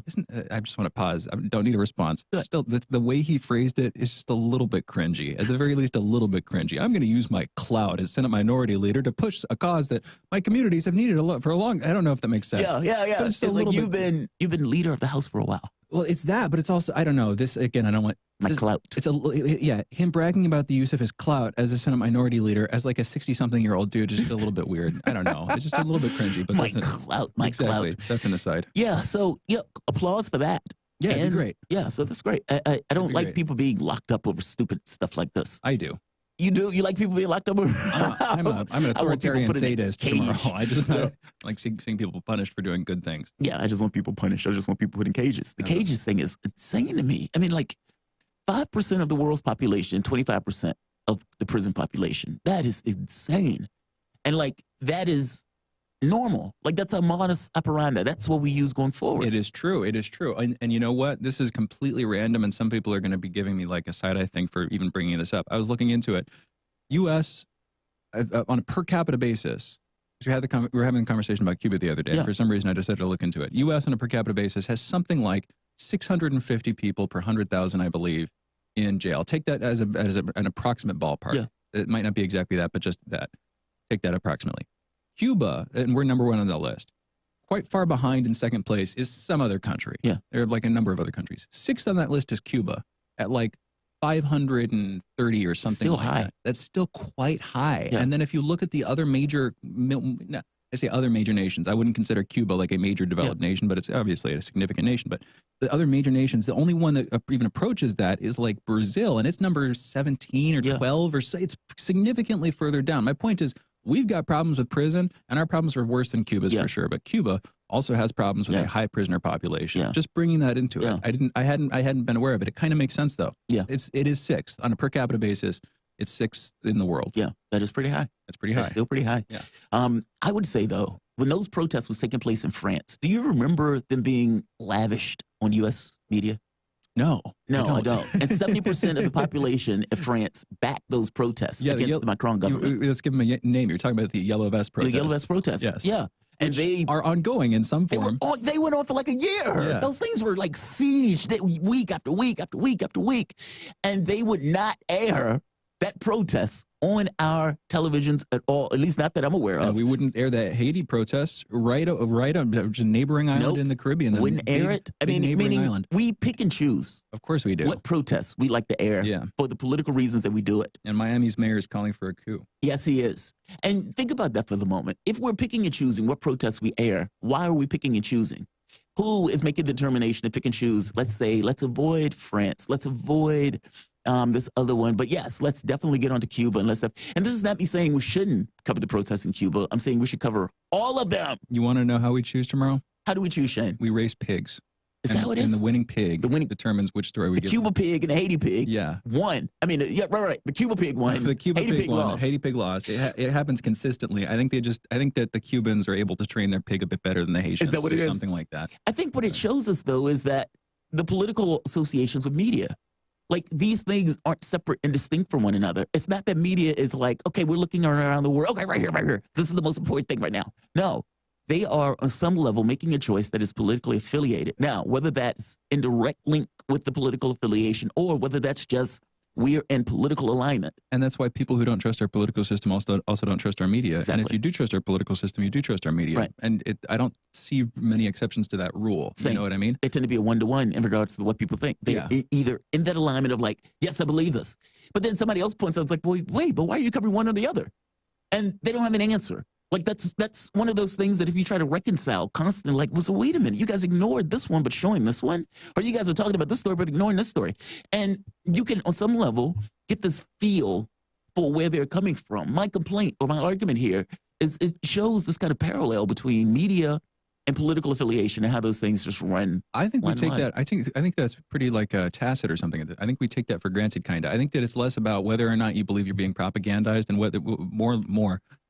Do I agree with the propaganda? Yes. Do I like the nature of it or whatever? Because the idea that our media, that take Fox. If you're a Democrat, sure, every Republican is going to think, every Democrat is going to think Fox is a biased media organization. Right. But if you talk to any Democrat, are they going to think MSNBC is a?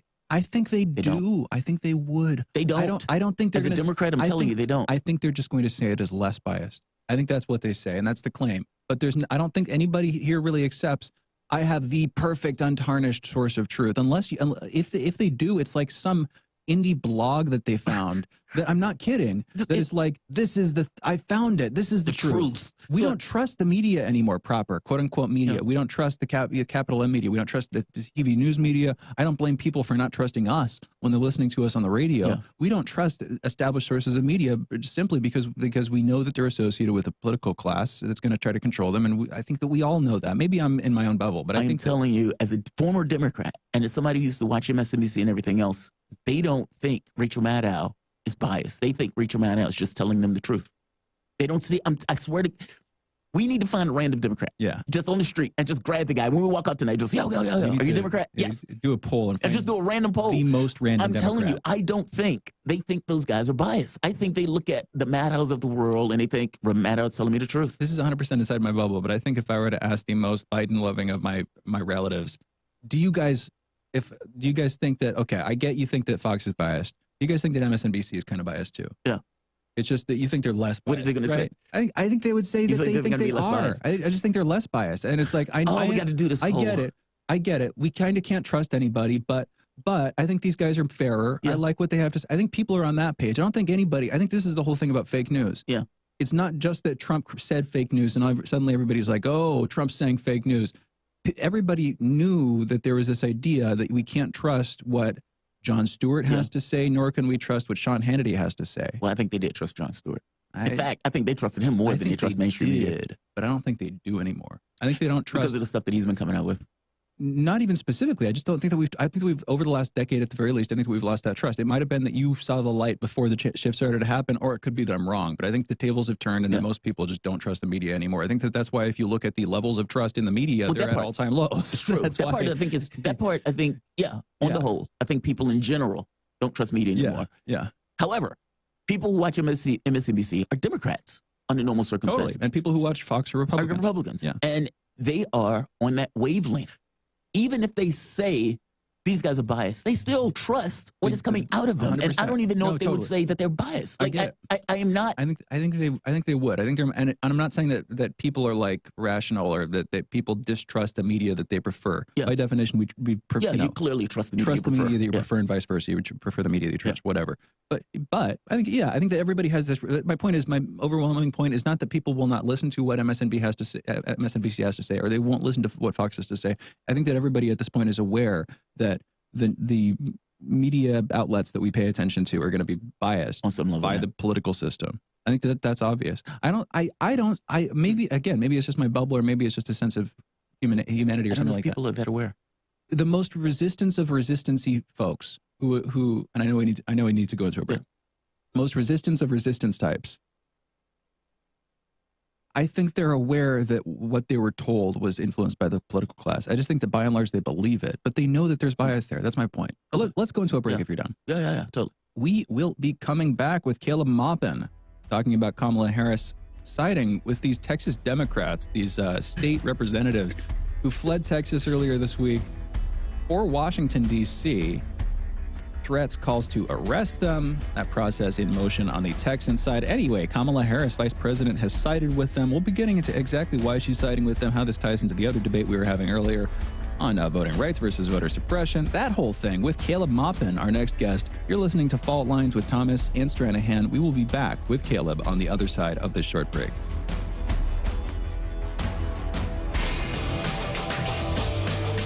Fault Lines. Want to talk? Get in touch with us at radio@sputniknews.com.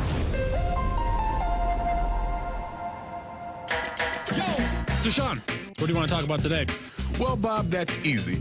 I want to talk about the need to stop the development of self-driving cars. Again, Sean, you're driving me nuts. I think the self-driving car thing's already out of the gate. No. It's never too late. See, now the leading experts in the field, just pick one, whichever one, leading experts have repeatedly warned us about the dangers of artificial intelligence. Look, I'm telling you, man, we have to stop the robots by any means necessary. I see what you did there. Yep. Tune into our show By Any Means Necessary daily from 2 to 4 p.m. Eastern Time on Radio Sputnik. And don't forget to call in at 3:20 p.m. to our studio number 202-521-1320. And if you miss us live, check us out on SputnikNews.com, Spreaker, iTunes, iHeartRadio, Spotify, or wherever you listen to podcasts and stay up to date on the latest political, social, and economic movements shaping the world around us.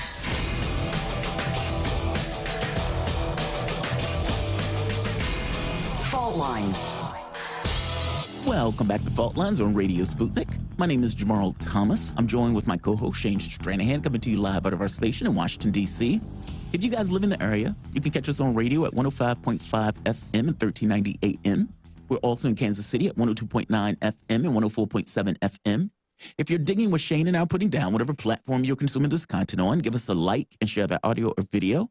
If you want to join in on the conversation, you could do so with a chat, a tweet, and of course, you can reach us by phone at 202-521-1320. That is 202-521-1320. Your engagement helps make this show what it is, so definitely don't be shy. We've been having this conversation this morning about the Texas Republicans that basically went to D.C. and Joe Biden's forceful pushback on what he and what is basically restrictions on voting rights across the United States. And I made the point that 90-something% of those are taking place basically in Republican Hill territory. And those things are basically restricting the right to vote. The Texas Republicans came to draw attention to it. And despite arrest warrant being out for them, they at the very least were able to get Biden and Kamala Harris's attention. There are two voting bills, one in the Senate, one in the House. The one in the House has been passed. It has not been passed in the Senate, nor does it have the votes to pass in the Senate. And so the best that Biden and Kamala Harris can do is basically give speeches about it. To have a conversation about the voting rights issue and Kamala Harris and the Texas Democrats, we're joined with Caleb Maupin. Caleb Maupin is a speaker, writer, journalist, and political analyst and author.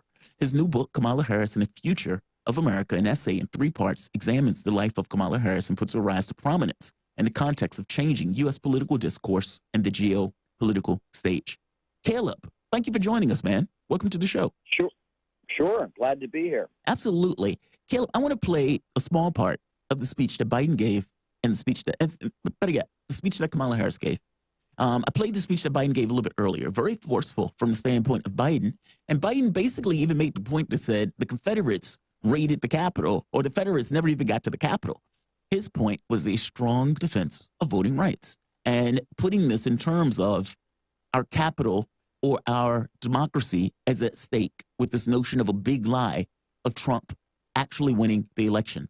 I mean, I was just looking at a poll. I was telling Shane, it was like 3/4 of Republicans saying they wanted to secede from the union. I think this was YouGov. You have, 50-something% that don't believe that Biden won it fair, meaning basically that he cheated to win it. I mean, these numbers are astonishing, and these numbers are basically undermining what it means to be in a representative government. Now, what do you think about this? Better yet, let's play the clip first of Kamala Harris, just so you can hear what I'm talking about. They took bold, courageous action in line with the legacy of everyone from Frederick Douglass, who's over my right shoulder, when he fought for the right of black men to vote in America, to the legacy that includes all those women who marched down Pennsylvania Avenue for women's right to vote, to all of those folks who shed their blood on the Edmund Pettus Bridge to make sure that we would, in 1965, pass the Voting Rights Act.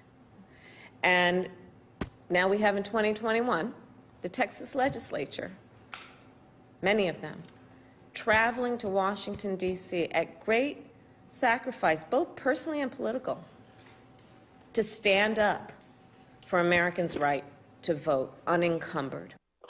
Now, Kamala Harris is basically bolstering the Texas Republicans, and she had backed them full-throatedly. What is your take on this? I mean, is she right to be concerned, or is Biden right to be concerned about the voting rights legislation that is being pushed through in the various states? This right here. 14 states have enacted laws that give partisan officials more control over the voting.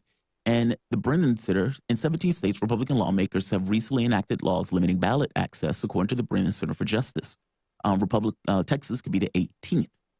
What is your thought on this? Is she right? Is Biden and the Democrats right about this? Or are they making too much to do about nothing? What are your thoughts, Caleb?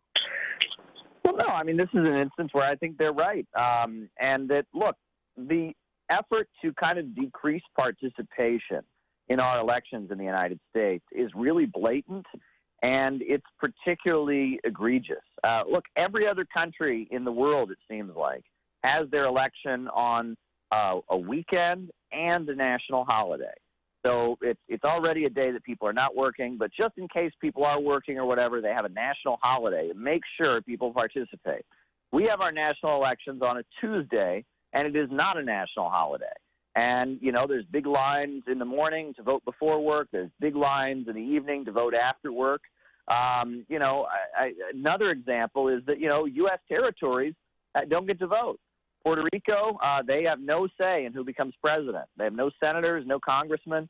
American Samoa, the Virgin Islands, imagine if Russia had there was a part of Russia, they just got no say in the elections. I mean, they would be outraged, right? Imagine that there was some region in Venezuela. They just said, oh, they don't get any representation. The fact that we already have an electoral system in the United States that doesn't encourage people to participate Now these Republican proposals, they want to make it so you have to show more forms of identification. They want to make it so in some cases they want to make it so you can't give people bottled water while they're waiting in line. And just to put a pin in that point, Okay. I mean, we're talking about like in Georgia or in Atlanta where these guys are waiting in 7-hour lines. And let's be very clear. The reason they're waiting in 7-hour lines is because they're shutting down polling locations in order to make it that much more difficult to vote. So people in various communities would have to go to other communities in order to vote. So people who are using, let's say, like bus passes, people who don't necessarily have cars, people who don't have driver's license because you may be in a state that don't necessarily need a driver's license. These are things that they put into place without actually showing in-person voting fraud, meaning they haven't shown the thing that they're basically claiming. And to make it worse, they're using Donald Trump's lie of voter fraud as a justification to pass these laws to make it difficult for people to vote. Right here, between January 1st and May 14th, 2021, 14 states enacted 21 laws that restrict access to voting. That's astonishing. That's astonishing. And so when they're making these speeches, she's right. But the catch is, oh, please, I'm sorry. Yeah, no, she's right. And so is Joe Biden, that these laws are unacceptable, that they're an effort to decrease voter turnout and such. But, at the same time, I think Joe Biden is the legit winner of the election. That doesn't mean there wasn't some foul play. And I think we can be honest that while Joe Biden, we're talking millions of votes here. He won the elections, by a lot. Okay. But there was stuff like, for example, I reported on the Nevada Native Voter Project. And that was foul play. And there was some foul play on the hands of the Democrats. There was foul play on the hands of the Republicans in some areas as well. Now, what was the voter project? Explain that. In every election. I don't think it affected the results enough.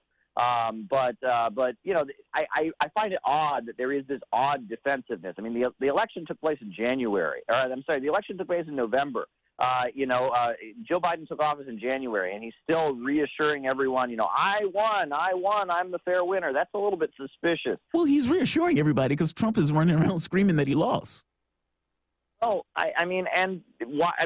for example, why is it that there's not widespread discussion about what went on in Nevada? The fact that the Democrats basically set up this program that if you were Native American, and you voted, your name got entered in a drawing to win like $100 gift cards and all kinds of stuff like that. And this is not only incentivizing people to vote, which is illegal. On top of that, you throw in that this is incentivizing people to vote on the basis of their race. But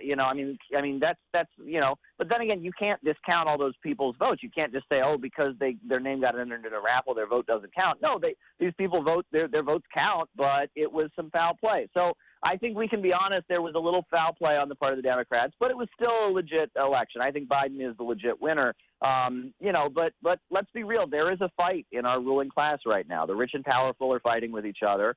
The lower levels of capital are fighting against some of the ultra-rich monopolies, the fracking companies, Betsy DeVos, Bernie Marcus. Those folks are for Trump, and Walmart and Silicon Valley and some of the big, huge multinational corporations, the big oil monopolies, they're for the Democrats. And there's a big fight going on about how we maneuver the country in the face of Russia and China rising, in the face of a big economic crisis, and it's getting down and dirty. But yeah, this just highlights a problem that pervades our electoral system in the United States. But Caleb, I think you're looking at this from the standpoint of capitalists fighting as opposed to people trying to just get elected. Meaning the capitalists saying, yes, I accept. But I'm talking about from the standpoint of Republicans, they are looking at this as an existential crisis of elections, of getting elected. If you look at Georgia, for example, Georgia has never gone to a Democrat. And the idea that Biden was able to take it is astonishing. Even if you're looking at somewhere like Arizona or Texas, where these states came close to going to a Democrat, this is more, the ruling class stuff may be true, but you also have this issue of political parties and the political party's ability and capability of getting elected. Isn't this just that much more shallow and more basic of one political party looking at it as existential in their capacity to get elected? And they're responding as such by passing laws to ensure they get elected as opposed to changing policy. I agree with you on the policy stuff. That part and parcel to the reason they don't change policy is because those policies will make it that much more difficult for people who support them to support them. I'm going to stop supporting you if you're pushing through policy that I don't particularly like. So fair enough. I get the ruling class stuff. But there's something that's more straightforward in regards to political parties and those political parties' capability of getting elected. And if Republicans are looking at Texas going away and Georgia going away, then it is existential. I mean, keep in mind, there used to be a time where Republicans couldn't get elected into the House of Representatives. Democrats went for like 50 years. And what does that look like if they take the House, they take the Senate, and they're able to maintain and dominate the presidency? That's what I'm getting at. I don't necessarily know if this is a capitalist thing every bit as more as a political party trying to stay relevant. Well, the Republican Party is changing, and the dynamics of American politics are shifting. It used to be Republican Party. The Republican Party was very much the party of the establishment, and the Democrats were the party of kind of liberal opposition questioning. That was the kind of the late Cold War normal. We're now entering a period where it seems like the Democrats are now the party of the establishment, and the Republicans are the party of kind of right-wing populist opposition. And so the Republicans are now, they're in a weaker position. This is not the party of the neocons anymore. And in fact, all those neocons that were for, supporting Bush's wars and all of that, they're all kind of drifting into the Democratic camp, folks like Bill Kristol and others. So this is very much a shift. And as the Democrats become the ruling party, the party of the mainstream of American capitalism, the Republicans are much more on the defensive. And but the other thing is that, let's be real. Trump did better in the 2020 elections than he should have. Yes. Okay. If you put any other politician in the circumstances that Trump was in 2020, they would have gone down in flames. I mean, Donald Trump, he mismanaged the pandemic. The economy was crashing and burning. It was like, any other president would have been voted out under those circumstances. Donald Trump did better than he should have. And he actually did better among people of color than he should have. His vote and his support among Latinos and African Americans increased in 2020. So, there was some weird stuff going on there. And I think that Trump, he's banned from Twitter, he's banned from Facebook, but he still has a huge following of people who not only support him, but think he's the legitimate winner of the 2020 elections. That's got to be a threat to the U.S. political power structure, if anything. I mean, the fact that we're even still having this conversation shows that there's a huge amount of power in the Republican side. Look, I cannot recall a situation. Where you had the Supreme Court, Bush versus Gore, where Gore won the popular vote. The Supreme Court handed the election to Bush. But, a year after the elections, people weren't there weren't thousands and thousands of Americans who considered Gore the real winner. Yeah, because Gore went away. Gore walked away after that. Gore didn't challenge it. Gore didn't fight it. Gore didn't do any of that stuff. In fact, Gore gavelled down the blacks. They were saying that they were losing, like hundreds of thousands of them were being disenfranchised. That's a difference. Gore walked. Trump didn't.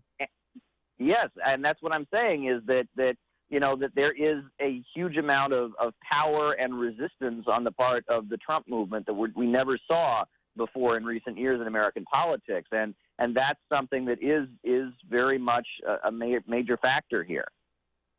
Well, and to come back to this other thing, the secret underlying aspect of this, talking about demography, talking about, voter rights, voter fraud, who's actually going to be voting. The ultimate determinant at the end of the day of who you're going to vote for is what you think you're going to get out of voting for them. And if Democrats are winning and Republicans are losing right now, even though, like you say, Trump did far better than anybody had a right to expect him doing in 2020, then Republicans will change their policies. It's not like there's only one pressure valve. We went into this earlier, Jamarl. We went into this, I think, with Ted Rall specifically about how Republicans have changed their policies, and we've both commented on the show for many months, in fact, over a year at this point, about how it's weird that Trump has shifted the Republican Party to the left in some key ways on economic grounds. We've gone over that. And the idea that they will do that, they're feeling that they have to do that after seeing what happened in Georgia and Texas, that seems to be common sense. That seems to be pretty acceptable, that notion, right? Am I missing something? Kind of. This is kind of what I mean by bipartisanship. I think bipartisanship is when one side just loses. They loses the argument. And in losing the argument, they're forced to move over in policy. I do think that both parties have accepted different rhetoric It's like both parties has accepted, okay, something's wrong. We've been in protest for a year. We've had Donald Trump win the election. We've had people raid the Capitol. And so Biden comes in and he's more to the left. And you have people like Warner who are talking like Sanders on some level about the infrastructure stuff. And Republicans seem to have taken the rhetoric of Trump, who is more of a populist, more of the worker stuff, and is more of this idea of, working in time. I guess my point is I agree with you in rhetoric, like in the way that they talking about politics. But I don't know if Mitch McConnell has changed policy in regards to more populists, even though he may have accepted Donald Trump as being kind of the leader of the party. There's kind of a difference in those things. I don't know if Biden has fundamentally changed who he is or if he's taken up the rhetoric. Does it make sense? I don't even know that Biden is when you say he's fundamentally changed who he is, or that he's gone left. I guess. Well, I'm saying he's taking up the rhetoric. I'm saying both parties seem to have taken up this change in overt optics of who they want to be. But the Republicans under Trump in 2020 did a lot more than just changing their rhetoric. It was Trump that was pushing for the stimulus, larger stimulus checks, combating Pelosi, who was trying to keep him from getting the $2,000 checks out, infamously last year. He was in action, changing what his administration was doing. Yes. Biden is doing it mostly rhetorically. Well, the media is the one that's talking about the new FDR and these large packages, and he's using bipartisanship as a stalking horse for getting functionally very little done, that kind of thing. Caleb, we've been talking for a bit here. Where do you disagree with us? Where would you come in? Well, look, I think that we are entering a new period in American politics, and that underlying all of this is kind of the strength of the Trump movement, despite so much opposition from the status quo. But at the end of the day, as I said at the beginning, I think that the Democrats are right. I mean, look, these laws that are being proposed around the country are aimed at voter suppression and preventing participation in the elections. And I'm sorry, you never look good as a politician when you're trying to decrease voter turnout because you think it'll benefit you. You never do. I mean, that's just not a good position to be in. I want less people to vote so I can win. That shouldn't be a respectable position to take, I don't think. No, it shouldn't be. But that's not the argument they use. They use, there's so much voter fraud. We're ensconced in voter fraud. And all of these people keep showing up and voting. And this has been going on for years. I was looking at my articles like 10, 15 years ago that I was writing about voter fraud. Like in 1980, Paul Weyrich, founder of the Republican think tank, the Heritage Foundation in LA, gave a fiery speech saying, quote, "I don't want everybody to vote. Our leverage in elections goes up as the voting populace goes down." And that has been the dogma. I mean, do you think that at some point these guys change policy in the way that Shane is talking about, that will be just rational? Okay, we need to compete. We need to be able to find some kind of level of a ground of balance. Aren't they already? Well, that's just it. Is it rhetoric or is it deed? That's the catch. Didn't they already in 2020? We already said. I know. I'm saying, is it rhetoric or deed? Like, I agree with you that going under Trump, like for example, Mitch McConnell saying, okay, Donald Trump, de facto leader of the party for all intents and purposes. But has Mitch McConnell changed? That's the catch. It's that stuff. Like, for example, who comes behind Trump? Or for that matter, who comes behind Biden? Meaning, who is the next person who's going to lead the party? And I think that gets interesting. Is Donald Trump going to appoint, let's say, like a DeSantis? And what is the policy of DeSantis? And is that policy a populist? And what does it mean to be a populist under the Republican Party? Caleb and Shane, I want you Caleb, Caleb, go for it. Sure. Look, I think we're going to have a new Republican Party on our hands pretty soon. But I'm seeing that there may be an odd realignment where as the Republicans become more of the party of opposition, they become kind of a free-for-all of people that are opposed to the establishment. Look, I remember the Bush years. That's when I first got political. Me too. In those protest cages, in the protest marches against the Iraq War, it wasn't just leftists. It was also, libertarians. It was also like Alex Jones kind of people. There was it was basically just everybody who was kind of against what the establishment was doing, invading Iraq. We were all kind of grouped together in the protest cage opposing it. And it was kind of hard to tell the difference between, the people that now might be part of the Alex Jones crowd and people that were socialists and leftists. It was just kind of, we're against the establishment. Bush was the establishment, and we were everybody who was against it. And it's now in this weird realignment where the Republicans are kind of becoming the center of opposition to the status quo, and we might be seeing more and more left kind of sounding rhetoric coming from people in the Republican camp. And that's something that people don't want to hear, and that doesn't seem to fit and it doesn't seem to make sense. But the fact that we see in Democratic circles, there's this constant effort to kind of purge genuine anti-establishment voices, among the woke crowd. I mean, the way they've targeted Jimmy Dore and others, it makes you wonder how the realignment might end up happening. It might take a while to solidify itself, but we're entering a weird period where this kind of woke mainstream Democratic Party pro-imperialism is the ruling ideology, and so the voices of opposition might find they have more in common than they realize. But back then, the opposition that you said, the weird unity that you found with the Alex Jones types, who again at that point probably, this is well before Trump, hadn't been differentiated by the American media into the InfoWars types, who you would associate with, questioning Sandy Hook, not just conspiratorial, but dangerously conspiratorial in the way that the late 2010s revealed thinking certain things as being dangerous. Yeah, I think you get where I'm going. This stuff has shifted. The problem is Trump's charisma is what's drawn people to the party. It's not any set of policies that he's had. Now, we've gone over this before. The idea, if Republicans are changing, what are they changing into? You can't see a specific policy platform. You can't see a 10-point plan coming from Donald Trump. Looking forward to 2024. In other words, this charisma that pulled people. The concern, I think, is, say Trump falls out of favor or dies, and some other, the next generation comes in.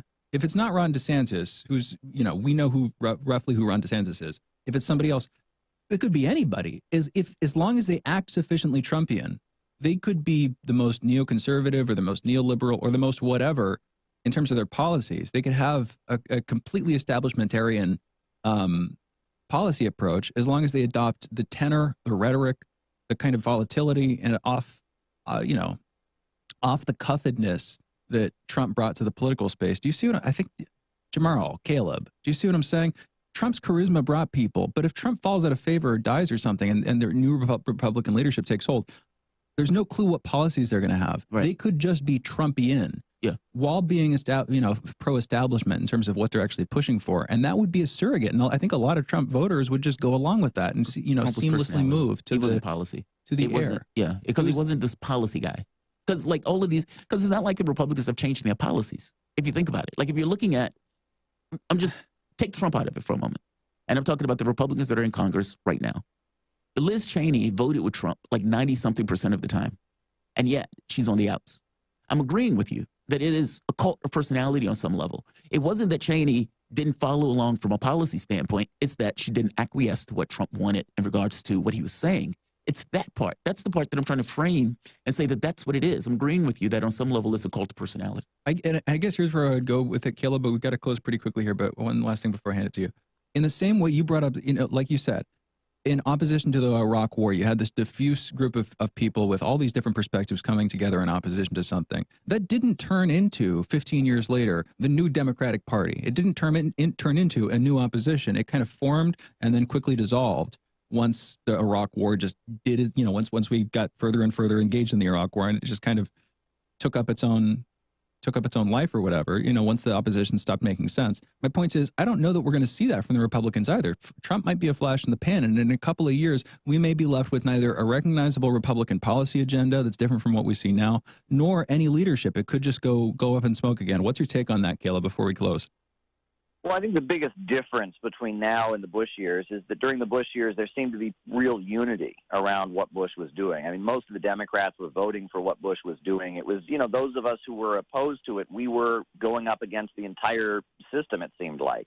Whereas now there seemed to be a real power struggle within the halls of power. There are a lot of very powerful folks who back Trump, and there's a lot of very powerful folks who really, really don't. And that's the difference. It seems like now there's a power struggle among the elite, whereas before there was just the establishment doing one thing and broad opposition to it. I hear you on that one. Interesting point. Caleb, we've got to close. Thanks again for talking. Always fun to speak with you. Caleb Maupin. Great conversation. Thanks. That was Caleb Maupin, speaker, writer, journalist, political analyst, and author. His new book, Kamala Harris and the Future of America, an essay in 3 parts, examines the life of Kamala Harris and puts her rise to prominence in the context of changing U.S. political discourse and the geopolitical stage. You can follow Caleb on Twitter at Caleb Maupin. Read his articles at calebmaupin.com. You're listening to Fault Lines with Thomas and Stranahan. When we come back from this break, in a minute, we'll be taking your calls. 202-521-1320 is the phone number. Be right back when we come back from this break. Fault Lines. We are above all the latest developments, and we don't take any sides. Radio Sputnik, telling the untold. By Any Means Necessary is your guide to the movement and efforts shaping the world around us, from mass incarceration. No longer am I interested in or concerned with prison reform. I am interested only in the eradication of prisons. To the battle between police and water protectors.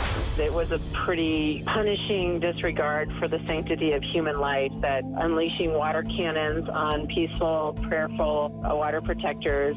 From efforts to protect the environment. The climate movement is ready to, with plenty of opposition research and force and strength, along with, the right of both science and morality, to fight them on this. To the movement for Black Lives. When I first saw the Michael Brown video, when I saw that it clearly contradicted the narrative put forth by the Ferguson Police Department and by police supporters in general, 3 words came to mind.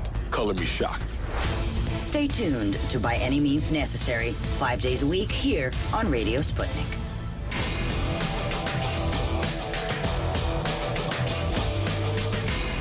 Fault Lines. Welcome back to Fault Lines on Radio Sputnik. My name is Jamarl Thomas. I'm joined by my co-host Shane Stranahan, coming to you live out of our station in Washington, D.C. In a while, we're going to have our producer come in. We're going to have a conversation about a sporting event that took place. Apparently, there's been a domestic violence dispute in sports that has gained right much prominence and attention. We were having a conversation also earlier about Sanders and the Budget Chairman Committee policy on the $3.5 trillion stimulus. By the way, this is a call-in segment. The number is 202-521-1320. That is 202-521-1320. You guys can call in on pretty much anything that we've been talking about today. And where's Cordell? We are not doing that right now. Oh, okay. We're going to do that at headlines. So fair enough. We'll be doing that at headlines. We'll talk about it. Yeah, There was a slight misunderstanding having to do with sports. Okay, fair enough. We're accepting your calls. 202-521-1320. That's the number. There's something else that I wanted to add in. So we were talking earlier, I mentioned what was in the $3.5 trillion stimulus. Well, there's some things that they can put in it. There's some things they're unsure that will be in it. But lower Medicare age, these are the things they're trying to put in it. Expanded Medicare benefits, meaning dental, glasses, hearing aids. These things aren't included. Negotiate drug prices, child care.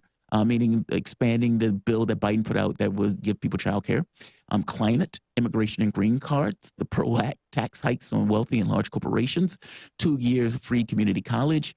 There's right much in the bill. Now, some of this stuff they're not going to be allowed to because the parliamentarian can basically say, no, you're not going to bring this in. This is not going to be allowed for budget reconciliation. And considering there was no push to get rid of the parliamentarian once before, there probably is not going to be a push now. So some of this stuff is not going to fall within the rules of budget reconciliation. That's important to know. Also, you have the situation where people like Manchin has to go along with it because Democrats need each and every vote. And so those are 2 caveats that you want to put in this kind of plan. Some of the stuff will be allowed, some of the stuff won't. And not just some of the stuff won't. You will have situations where Democrats themselves may not go along with it. But let's make sure we don't have any callers. And we do have callers. We do. Tarif from New Orleans. Tarif, what's up? Thanks for taking my call. I have 2 comments. My first comment, first thing I'd like to say, free Jordan South Street, Danger. I have a comment dealing with the voting. Arizona supposed to have a hearing today dealing with the vote order in Arizona, starting around like 10:30. That is Pacific time, Mountain time. And Tucker Carlson brought up the Fulton County audit about some irregularities that was happening there. And what else? And also heard, I heard from a Tweety bird that y'all was changing y'all format as well. You heard from a bird that we were changing our format? Yeah. No, I have no idea what you're talking about. I'm talking about like whatever y'all discuss previously, y'all bring it up. That's what we have to talk about. We can't go off script. Wait, what? Wait, okay. So wait, let me fill this in. You called in, and a producer like asked you what you wanted to talk about, and then what happened? Hey, I'm not trying to get the producer in trouble or anything like that. I was just saying. But what I'm saying is, if y'all change y'all mat, I mean, well, you know, that's y'all show. Y'all can do it, you know. But I think I see what's going on. So you're thinking that, okay, typically you call in and you say, I have 4 topics or 3 topics. And you're believing that we're changing the format. And the format in the sense of you're not being able to allowed to tell your topics. I don't think anybody's stopping you from telling your topics, Tarif. And I think what the producer might have said, or what probably was said was, all right, here are the things that we talked about. Try to keep it within the context of what we talked about. Is that what it was? Yes. Okay. Yeah. Yeah, I'm looking into the control room. The producers are like, yes, that's okay. So that's not necessarily a change of format. So basically, and you can still give your topics. Yeah, and I can. Thank you, man. I appreciate it. Well, yeah. I do. Thank you. Because I sure gonna jump off schedule quick. Okay, Tarif. Please give your topics. Yeah, go for it. Anything else you wanted to say? We get another caller, but go for it, Tarif. Yes. I sent the information about Jamimi Curry to y'all. Please have on the show. You know, if y'all get Seth Guru on the show, that'd be good too. All right. I'm not sure who you're talking about, but I'll look into it. Tarif, thank you for the call. We got Brave calling in from ATL. Brave, you're on the line. What's on your mind? Just wanted to call in in reference to the conversation you guys were having with Caleb Maupin, voter rights, and then the policy with the Republican Party moving forward. I think it's a pretty interesting conversation. I just kind of want to throw out a thought that I was having these past couple of days, as a matter of probably longer than that, but these past couple of days. So the idea that the Republicans are again challenging voter rights, right? Which again, I think we all pretty much agree that this is an annual thing, even if every decade or so, right? Where they try to I guess, supposedly or arguably take away voters' rights, right? And even though these things could be easily solved by, say, for instance, since everybody making sure that everybody gets an ID. Yes. At a certain age or whatever the case is, free of charge, by the way, because at least here in Georgia, a driver's license is $30, right? And not many people can walk around with just regular ID cards, right? Even though that used to be a thing back in the day, and so those costs are significantly less. I would say make those things free or even less in cost. Just make sure everybody gets one. Like if you're if people are that concerned about a voter ID, just make sure people get a voter ID. It's like that's what when Shane was saying, is there a way to deal with it? And I was like, well, no, because they don't want to deal with it. Right, and that's where I was going next. They don't want to deal with it. I mean, and it's not Republican or just Democrat. It's both. They don't want to deal with it. I think we all had the conversation before about whereas Democrats are the ones that do all those dirty tricks that Republicans do in a national event, the Democrats do during the primary event. So no one is interested in actually solving the whole voter thing, right? But where I actually wanted to go with this is we see in the media and we see what's going on in the current climate of things as far as politics, whereas the Democratic Party, the establishment party, I'm going to say, is really doing a power grab and just monopolizing the transfer of information, media, communication, all of these things, which is why I argue that the election was not a fair election. Most elections aren't, and the last one was definitely not. So having said that, the voter rights bill that they're trying, I don't know, I'm jumping around a little bit, but please follow me. The voter rights bill that we're arguing over, where they're trying to get put in place and the Republicans are trying to stop, while it significantly gives power to the voter, supposedly, right, what it does do is take away power from the opportunity of a third party rising to power, right? So which obliterates any chance of having a third party stand up in the future, and those lines are already slim. So what I'm going to throw out there, and this is a crazy thought, but just consider it, right? I for the most part, disagree with it, but I still want to make the point, even though it's my point. What if we're accepting the game as it is, right? What if we need the Republicans or whatever party to constantly fight the other party along the lines of the voting rights and the voting acts? Because we cannot allow a monopoly of the other party. Does that make sense? If we're never going to get a third party because two-party system locks out the third party, right? And all we have is these two parties, then it makes sense that we cannot have a Democratic Party or Republican Party move to gain so much power through the vote that the other party can never really be in opposition or have any chance in opposition. Now, Brave, I agree with you. And Jamarl, I see you nodding. But if you're nodding, why are we keeping the I mean, why are what about the filibuster? No, I'm nodding and acknowledging his point. That's all. I don't know if I agree. Yes, but I think that's more organic.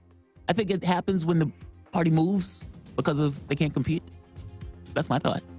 But look, Brave, thank you, man. We always appreciate it, Brave from Atlanta. And you got in early today. You did. You got in. Yeah. We were able to get to him. Yeah. You guys are listening to Fault Lines with Thomas Stranahan. We will be back in a moment.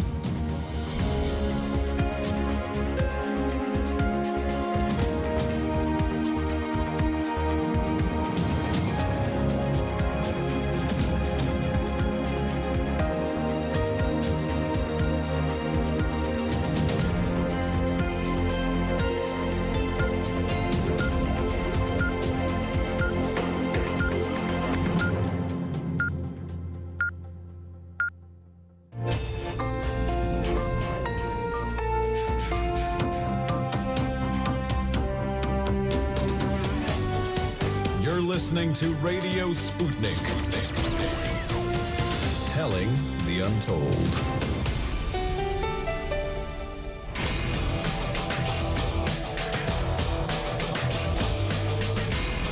Fault Lines. Live from across the divided states of America, it is time now for another hour, our last hour this morning, in fact, of the most disruptive show covering news, politics, and events from across these disunited states we call America and the increasingly divided surface we call our globe. In the independent corner, I'm your political analyst, Jane Stranahan. And in the left corner, I am your indefatigable, the ever-vigilant, the last man on the wall, your political analyst, Jamarl Thomas. Hoorah! And together we are Fault Lines with Thomas and Stranahan.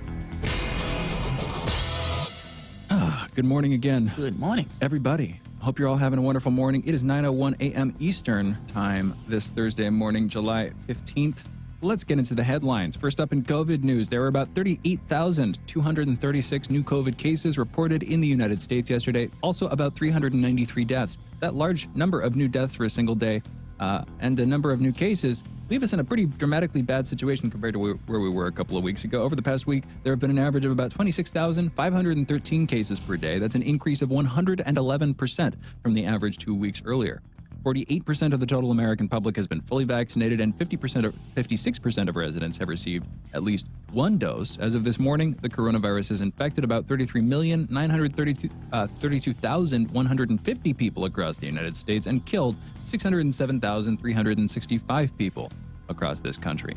Businesses and public services in cities across Spain's Catalonia region, to the country's east, including the city of Barcelona, have re-implemented lockdown-style policies as the Delta variant is kicking into higher gear in the region. The coronavirus is hitting Catalonia harder than almost all other regions across Europe, not just Spain, other than Cyprus, the island divided between two nations, between the Levant and Turkey. Anyway, in national news, back here in the States, the family of Andrew Brown Jr. filed a $30 million civil rights lawsuit against the Pasquotank County Sheriff's deputies that fatally shot him on April 21st this year. The family claims the shooting was unjustified and that the car Andrew was driving posed no threat to the officers. One officer has already resigned, and the FBI has opened a civil rights investigation into the incident. Conservative pundit Megyn Kelly is calling out mainstream media for overblowing the Capitol riot. She said to cable news that, quote, "There's no question the media represented this as so much worse than it actually was," continuing, quote, "The media did what it does, which is any bad behavior gets attributed to the entire group of Trump supporters," end quote. Senate Democrats have announced a top-line budget of $3.5 trillion to allow President Biden to achieve his social welfare and family aid goals. If passed in both houses, Democrats will be able to circumvent the GOP filibuster using the so-called budget reconciliation process, a move the party did to pass their $1.9 trillion pandemic aid package back in March of this year. A new book by two Washington Post journalists is said to describe top military officials in the United States actively conspiring to prevent Donald Trump from rejecting the election and attempting a coup in order to maintain power. Specifically, the book apparently claims that Mark Milley, and the nation's top military officer, was actively planning to go head to head with Trump in order to prevent him from engaging in an overthrow of the election. Democrats are pushing to legalize weed on a federal level. They're also looking to expunge related criminal records and create banking systems that would give small and minority businesses advantages getting into the marijuana industry. And in the international news, the Cuban government has changed a law allowing citizens to enter the country with food, medicine, and some other goods without paying import duties. This comes as protests against the government of Cuban President Miguel Diaz-Canel continue. The head of security at Haiti's presidential residence has been placed into police custody. The man reportedly traveled from Ecuador through Bogota, the capital of Colombia, in late May earlier this year. Police are investigating whether he conspired with any of the Colombians involved in the plot while there. Any of the Colombians who assassinated former Haitian President Jovenel Moise. In tech news, Microsoft has launched Windows 365. That's a cloud-based virtual computer people can set up and use from multiple devices. Security and privacy concerns abound because, after all, it's Microsoft. In another tech headline here, Tesla has filed a patent for a new method of mining lithium using table salt. The metal element is imperative for the production of batteries, especially in the electric vehicle market. The new method will extract lithium out of ore using nothing but a salt bath. Senior Vice President of Engineering for Tesla, Drew Baglino, stated that this process could cut Tesla's lithium mining costs by more than 33%, which would hopefully trickle down to the consumers. I like the hopefully there. In Earth and Science news, the carnivorous rosy wolf snail has been implicated in the extinction of around 134 snail species around the world. So it's the carnivorous rosy wolf snail. Well, what is it, Jamarl? Is it a rose, a wolf, or a snail? It's all three. It's a wolf? Wolf. It is. If it's killing all the other species of snail. It's certainly no rose.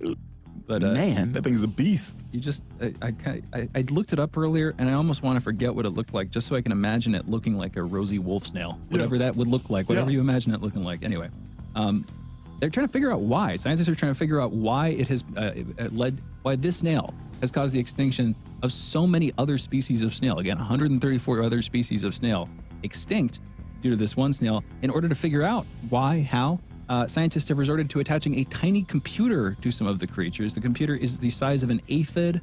It is delicately screwed onto the shell of the snail before releasing the creature back into the wild. The computer is equipped with solar panels and serves as both data gathering for the animal and testing of this new, almost nanotechnology. Not quite nano, but it's small. Microtechnology. And with that, those were our headlines. You're listening to Fault Lines with Thomas and Stranahan. Still impressed by that. I'm impressed by it too. Bill Gates must be behind it. Yeah. He's microchipping those snails, turning the snails gay. Yeah, that's pretty wild. Kidding. I mean, like, I'm impressed by that. Oh, yeah. There is a report. Most seniors don't have dental coverage and have skip care. So one of the things, and it may be understated, we were trying to get Medicare for All passed. It was big. Medicare for All it was a big push for it. And Sanders failed. Biden basically said, I would veto it. And then you find out that the public option wasn't going to be something that Biden pushes for.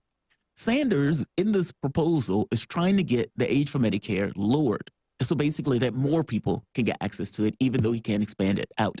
And he's trying to do the dental coverage thing where people can get eyeglass, and dental coverage, something that they don't have now. So this story coming out saying that most don't have dental coverage and skip it, 65% on Medicare have no dental coverage at all. 49% not been to a dentist in the past year. 19% spent more than $1,000 out of pocket on dental care. And 15% have no natural teeth. These are our seniors when they get older. And Medicare does not cover dental care. And so trying to expand dental coverage for Medicare, how many people are on Medicare right now? We're talking about tens of millions. And those people don't have it. And if you can expand dental and eyeglass coverage to all of those people, you almost immediately, with the snap of a finger, get, 10, 20, 30 million people all of a sudden with dental and teeth, dental care and eyeglass care. And considering that 65% on Medicare don't have it, that is tremendous. That is tremendous. And so, no, it's not, a clean win entirety of what you want. But if you can get 10, 20, 30 million more people with health care, or for that matter, expand dental and eyeglass care, that is phenomenal. I mean, it's incremental in a weird way, but it's not in a weird way, considering the number of people that you're talking about. Just applause. It's good. I mean, you got to get it over the finish line. That's the catch. That's always the catch, right? You got to get it over the finish line. Otherwise, it doesn't really matter.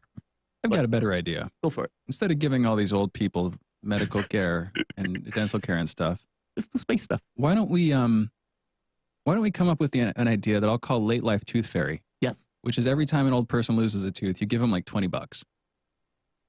Do we already do that? I thought that was already a law. No. That's not a law? I don't think that's a law I yet. thought it was called Social Security. I think if we were to do that, that would solve all our problems. I don't know if 20 is going to be enough, but I feel you. I mean, because it seems like there would be millions of dollars that are going to be dispensed considering the number of people who are out of teeth. Well, you don't want to know what we do with the teeth that we collect from the old people either. Oh, that too. That too. I don't even know what we would. I assume you can make stuff out of it. It's calcium and something else, I could right? assume so. No, of course I'm joking. There are only so many things to say. I can make a joke like I tried to, or I can agree with you and kind of shake my head at the sad state of our society where, what was it, 15% of people over the age of, what was it, 60 have no teeth? Not 60. So 15% of the people on Medicare have no teeth.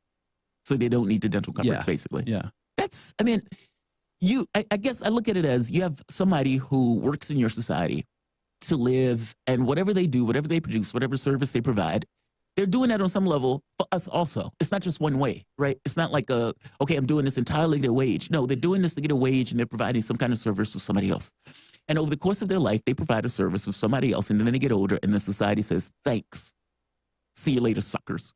Now, even if they get Medicare, 80% of that is something they have to pay. Okay, how are you going to pay that when you don't have a job? How are you going to pay for a dental and vision expense if you don't have a job? Especially since you're collecting Social Security during that time. You might be getting $1,000 a month on Social Security. How are you paying for this stuff? And why are we so cavalier when we throw our old people over when we're finished and tired of them? Hey, thanks for the service that you provided for us. Thanks for the good. Thanks for the ditch that you were digging. No, I hear you. I hear you. See you later, suckers. I agree with you completely, which means all that we're going to do is agree, and that's boring. Yeah. Is it okay if I change the topic? Of course it is. I'm just annoyed by this, by reading this, that's all. I hear you. I'm getting my anger and aggravation, shaking my fists at whoever is responsible. I often get ignored when I'm reading. I mean, I often get annoyed when I'm reading too, but it's usually because of the fonts they use. I wanted to talk about the Megyn Kelly and the new book by the WAPO folks and everything about January 6th. Yes. So two headlines here. One, Megyn Kelly, former Fox host, current podcast host and media personality. She's still doing it, right? She's not doing it anymore? You might be right. She might still be there. I know that she's done her own thing. Yeah. She has her own side thing that's been getting more publicity. She's been she's been publicizing it more. And so that's what I'm thinking in terms of, but you may be right. She may still be with them. So she's criticizing the media for playing January 6th up too much. Meanwhile, we're getting this new book from these two Washington Post Pulitzer Prize winning journalists putting out a book basically saying that, and this is the big takeaway that's breaking all over the news this morning. You have these top generals, military types, including Mark Milley, top brass, all worried at the time, this is the sort of narrative, that in 2020, Trump is going to try to pull a coup. Yeah. He's going to try to overthrow the results of the election, et cetera. They were all worried for that. They were all planning contingency plans. Good. One quick thing, though. There are a bunch of things that came to mind, but the most recent one is what I'll lead with. As I was reading this through the 9 o'clock headlines, does that mean in some sense that they don't see what happened on January 6th as a coup? Because I didn't see top military officials come out saying, we're stopping Donald Trump from doing this thing on January 6th or the days after. In other words, was that not sufficient to set their alarm bells off? Because if it wasn't to set their alarm bells off and there were a crew of people that were entirely prepared for this to happen, does that mean that we as humanity, we as humans, got way too afraid of Donald Trump in 2020? Or do you see what I'm saying? Yeah. And we have since, like Megyn Kelly's saying, probably overblown this quite a bit. In other words, our lens in other is words, the issue. Okay, if we find out now that the generals were worried there would be a coup, they were actively preparing for it, they didn't see one. Instead, we got January 6th, which is like a fart of a coup. Yeah. If I will be extremely brash and crude here, or whatever. It's like not actually a coup. It's like the pale imitation of a coup. And the military generals didn't have anything to say on that day. And yet, since then, we've tried to make hay while the sun is still shining. We've used that event while it's still in recent memory, tried to inflate it. Like Kelly's saying, what's your take on that? Do you agree? I think Kelly was wrong. And I think Milley I mean, what were they supposed to do on the day? I think that's the catch. It's like they might have been planning for it. They might have been talking about it, like to themselves, like, look, man. Yeah, they're military. They're, of course, I would hope that they're thinking this way, right? Planning for contingency. Army? They have an army? Yeah, but they're not going to marshal their army. I mean, what are they going to do? Marshal their army against Trump? I don't think it's that. I think it's anything. Because what does a coup look like from the standpoint of a military brass? I don't think they have military people coming in and I don't think it's that. Isn't that what a coup is? Pretty much when push comes to shove, when military to come in and escort the president and say it's time for you to go. Yeah, junta. That's one way of it. That's one way of doing it. But if the military is against it, that's what they would have to do. If push comes to shove, that's where the military comes in. Well, they have the arms. See, I read this and I thought, oh God, that's a civil war. That's what I thought. Because I thought there would be some elements that might back Trump. They might say, yeah, we like this. And there are some elements that may be against it. But it's not a civil war if you merely have some domestic insurgents. That's an insurgency. A civil war, I think, requires that the military itself be divided. That's and it seems like the military's top brass were all on one side on this one. At least to a rounding of the top brass? I mean, that's the catch. Yeah. I don't know that. I don't know if it's all. Meaning, I see him, and I see maybe one or two others. Is that all? I don't know if that's all. That's. I'm just telling you my fear when I first read it. I hear you completely. Yeah, it was just my fear. I hear you. But from my standpoint, I was like, okay, well, good. They wouldn't necessarily follow orders that are bad. Like if Trump says, all right, I'm trying to get the military and we're going to, go and get the polling or the election machines in Arizona, and I'm going to send the military to do that. Or I'm going to send the military to do X and Y. Well, but that's the way I took him saying, I'm against that. We're not going to allow that. Here's where I'm coming with this one. The reason that this story has such play, and it is getting such play, because it raises the Capitol. But this story doesn't technically add anything to that. What it does add is, it doesn't technically, but hear me out for a second. Go for it. Hear me out. No, go for it. What it does add to it is the idea that, the generals were worried that Trump was going. They saw this coming. The generals, our nation's protectors were adamantly defending our nation's security, and they knew the truth about what Donald Trump would unleash on our nation in early 2021. Yeah. That is the implication. Yeah. You see what I'm saying? That's what adds to that's what lends the story its gravity. Yeah. But if you read between the lines, isn't the actual story here? January 6th happened. The military's top brass did not severely react, and what we have come to call, what our nation has come to view as a coup, was not in fact therefore a coup. A coup would require an actual attempted overthrow of the government, and what we saw was a circus show with people who got too caught up LARPing whatever patriotism. I don't know. No, I disagree with that. I don't think the coup is just the people raiding the Capitol. I don't think that's the coup part. I think the coup part is they're pushing very hard to get people to do basically illegal things. They're trying to get Mike Pence to, go beyond his powers. They try to get the people in the various states to overturn the election results, to get some of the Republicans to back them. I think that's the coup part. The Capitol riot is, I guess it's an aspect of it, and I know that's what people point to when they're talking to the coup, but I don't think that's the coup part. I don't think that's the part.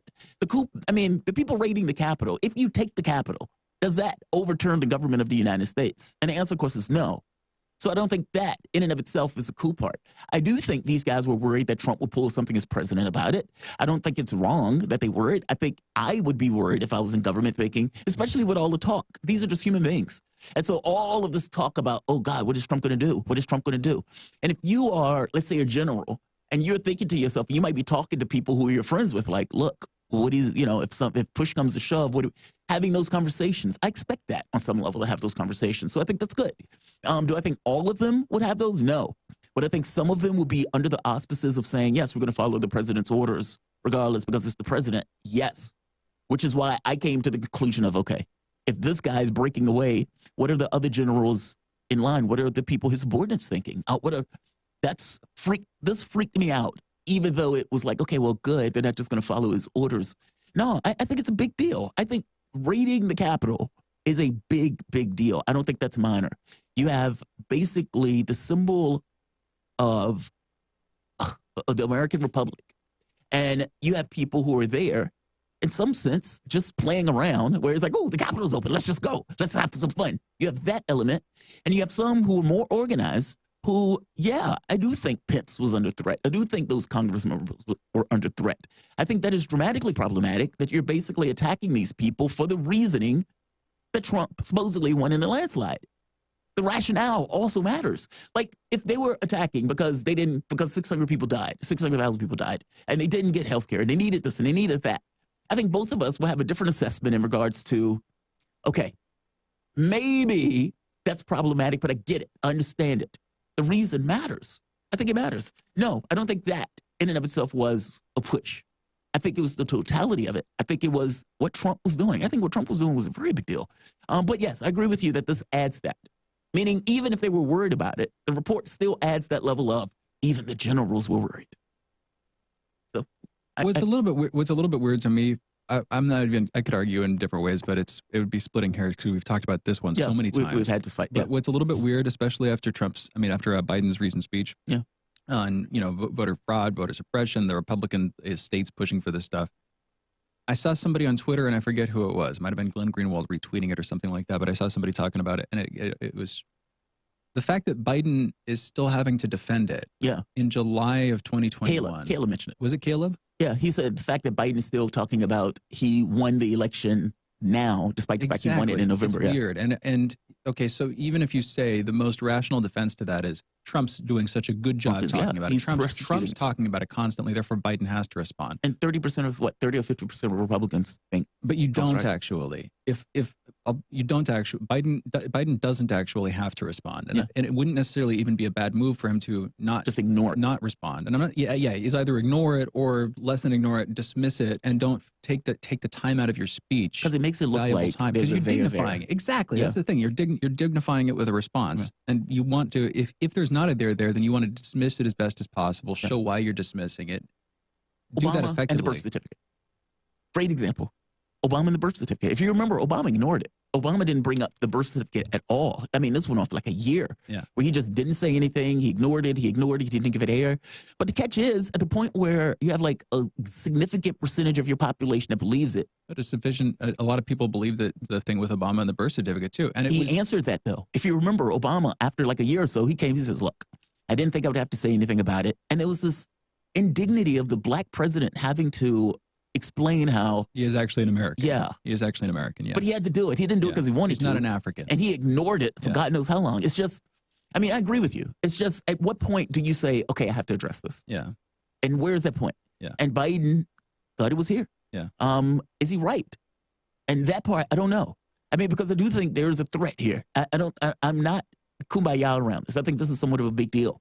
We've never had in our history a president that basically, or a previous president that basically said, I won, the current president is a fraud, and that there's election fraud that is ensconced throughout the country, and that I'm going to do something about it. Now, he's basically saying up is down and left is right, and if I get in office, I'm going to make sure that you know that up is down and left is right. Well, I hear you, but here's the thing, and it's in my own way, and I kind of forget this because I kind of, not with the election, not with election integrity, but I remember agreeing with him. I remember agreeing, and I think it was Caleb who said this too. No, it was Brave when he just called in a little while ago. Yeah. And he's talking about, guys, remember all the misinformation? And I think I remember seeing you sort of frowning when the way he was putting it or something like that. He was it talking depends about on what he was saying. The But monopoly. I mostly agree with him. Yeah, monopolization on information, the idea that the DNC, that you have an establishment that is taken over the reins of what the media is allowed to publish. Yeah. Even just the Hunter Biden story alone, the way that was suppressed during the debates. That story, what is that? Look at that for a second. The entire public is being lied to about something that hinges pretty dramatically on the ability of this president to do his job. Yes. Joseph Biden, his son's connections. If his son is going to be biased by Ukraine or China or whomever, whichever other nation, friend or enemy, whatever, if that's going to influence Joe Biden, we deserve to know about that. The fact that story was suppressed, not just during the debates, actively, before the election. Literally, you couldn't send it on Facebook. You couldn't send private messages to people on Facebook or Twitter. You couldn't talk about it. That's criminal. Yes. That's obscene. Yes. And if you want to talk about a coup, if you want to talk about overthrowing the results of an election, the way you do that, like Chomsky says, in a democracy, the way you control the public is with information. Propaganda is to a democracy what a cudgel is to an authoritarian state. And we use information to control things, to control what people think. It was so open and so egregious. That, if anything, is grounds to say what happened in 2020 is unfair. Yeah. We need everything to come out, and we need a referendum or something like that. That, unfortunately, is not where the debate is. But I can give a little bit of support to that argument. Yes, I agree with you.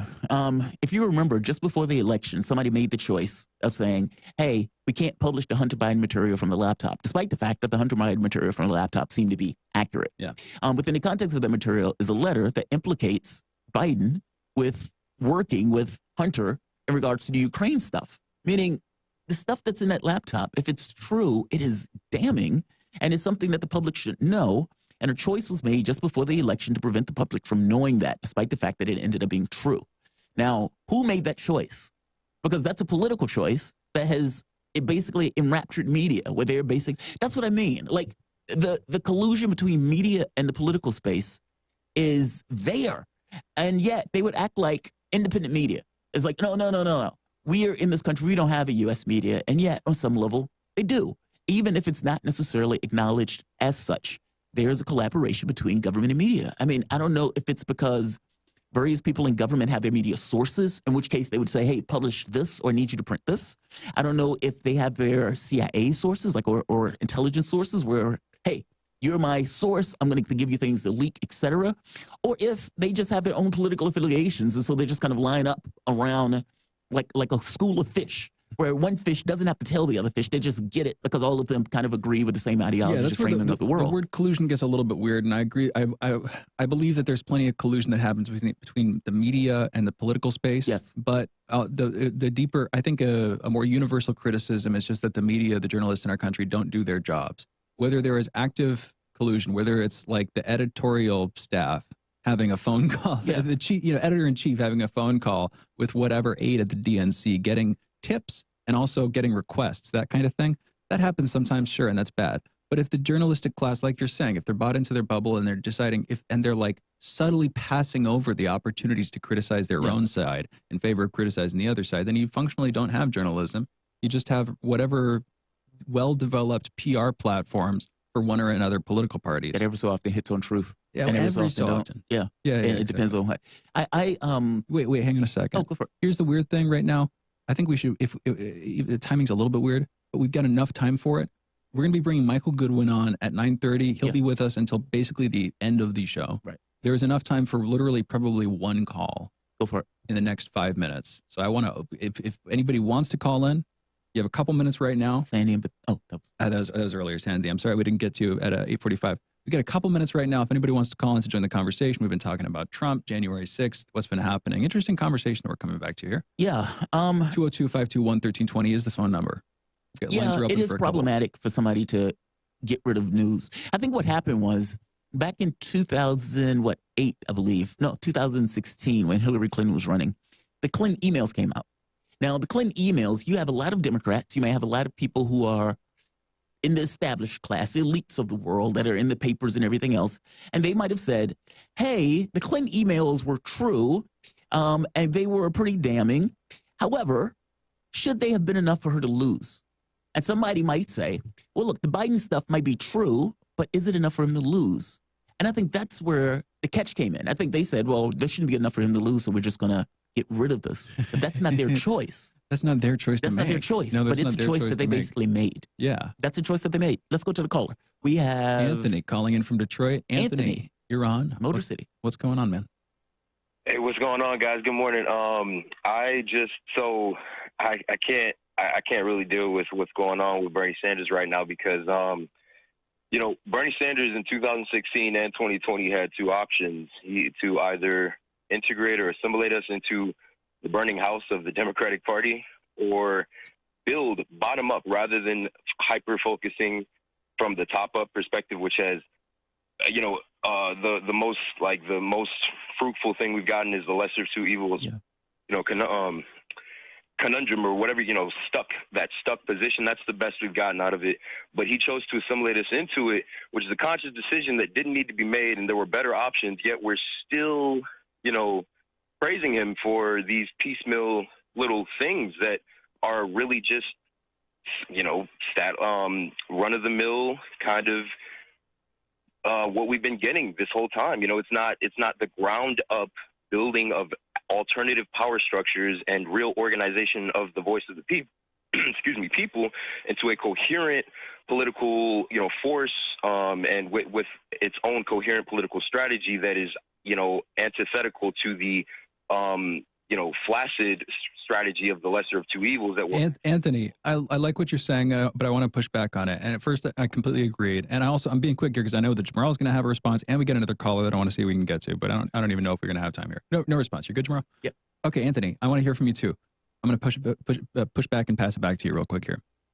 The reason, arguably, that Sanders didn't do that, and I like the idea, creating an independent platform, something outside the DNC, his own base, that kind of thing. Not the reform, but the revolution, creating another political party, something like that. The reason he didn't do that is if he does that, then he's outside the DNC at that point. And if he loses, or even if he wins, he loses a lot of the connections that you'd assume he would have had if he'd stuck by the side of the DNC, even though they spat on him and threw him out in 2016 is notorious for how poorly they treated him. But the point is, he loses his cachet at that point. He can't get things done if he goes independent, or at least that's probably what's going through his mind. What's your take on that? If you had a conversation with him and he said, I agree with you, man, but if I did that, then I would have lost all my chance at making a change happen going forward. What would your response back to him be? What would you ask him there, Anthony?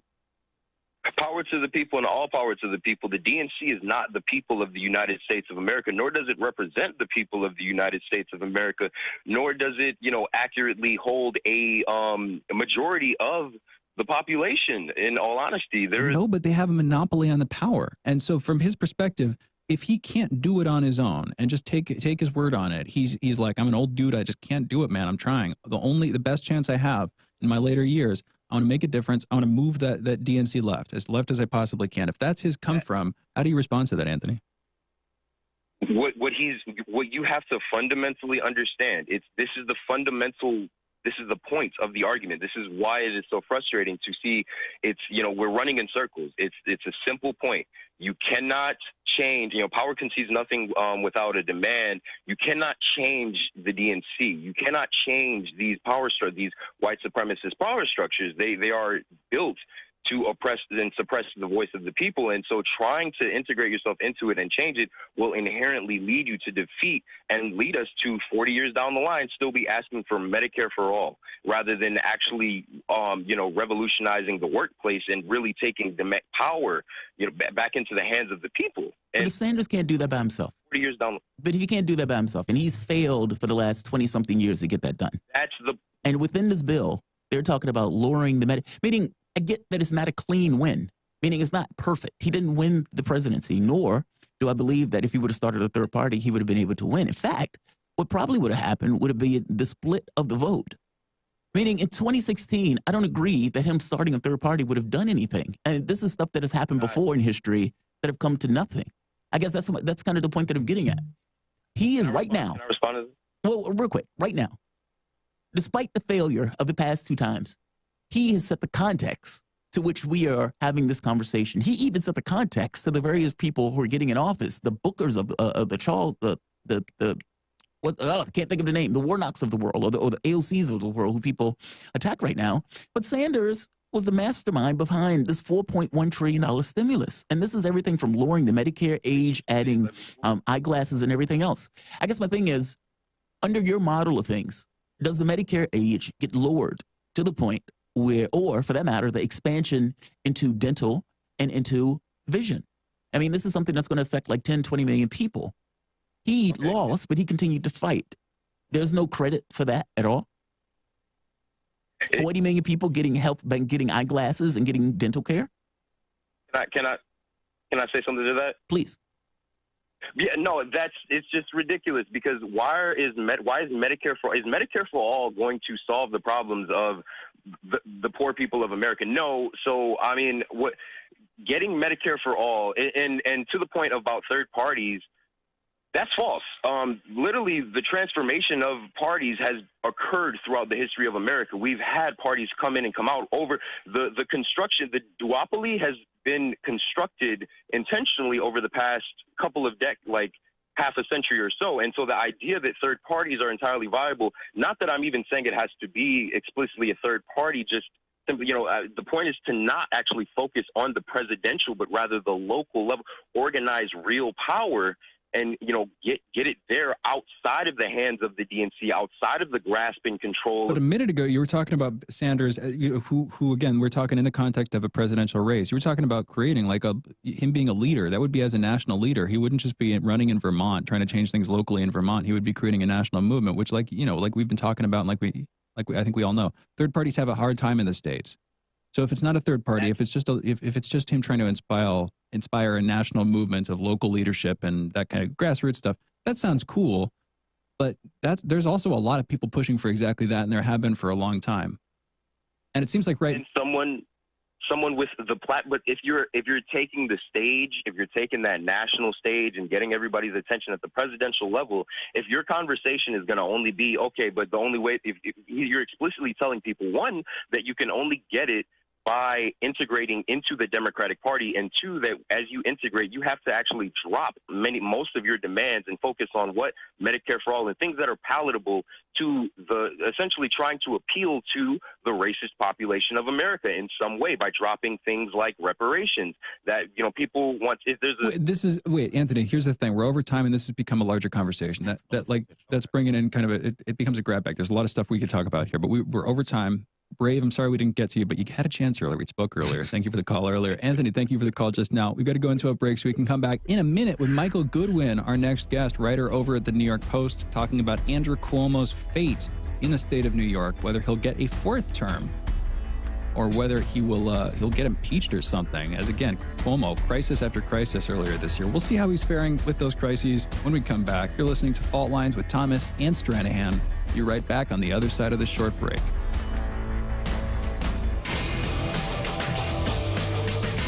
Lines.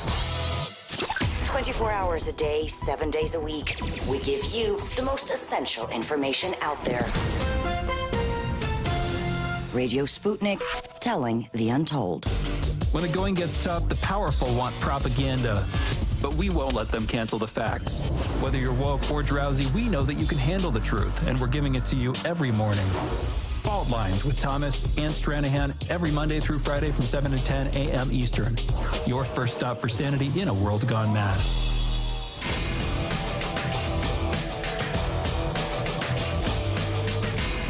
Fault Lines.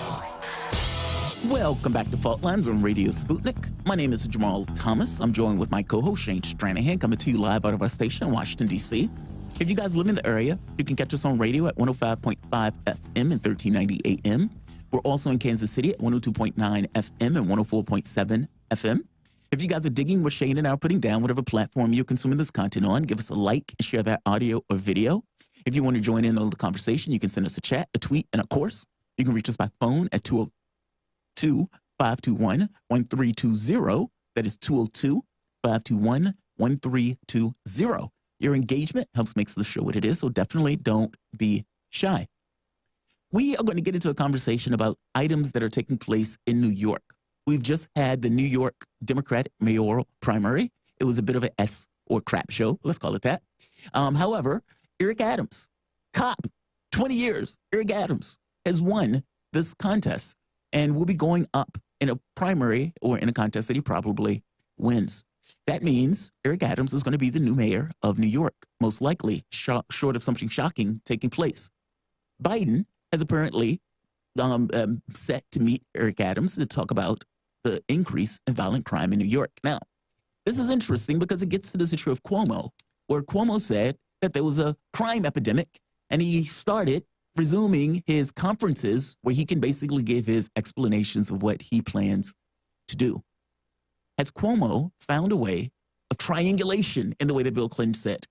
There was an article that came out that progressives were going to get basically marginalized on this issue of policing based on the defund the police mantra that they just can't drop. And because they can't drop it, Biden, Cuomo, Adams, people like this are going to be able to get around them and basically put them in a corner on this issue. And I absolutely agree. I think Cuomo is going to use this issue as his comeback. This is going to be the thing that Cuomo says, defund the police. And because of Cuomo being a tough guy, they're going to, on some level, believe him. Is defund the police, or the repudiation of defund the police and the attack and the fight of violent crime, is that what Cuomo is going to use to come back into prominence and get past the killing of grandmas, the brutishness, or, for that matter, the sexual harassment? To have a conversation with us, we're joined with Michael Goodwin. He's a journalist and columnist at the New York Post. Michael, welcome to the show, man. Thank you for joining us. My pleasure, guys.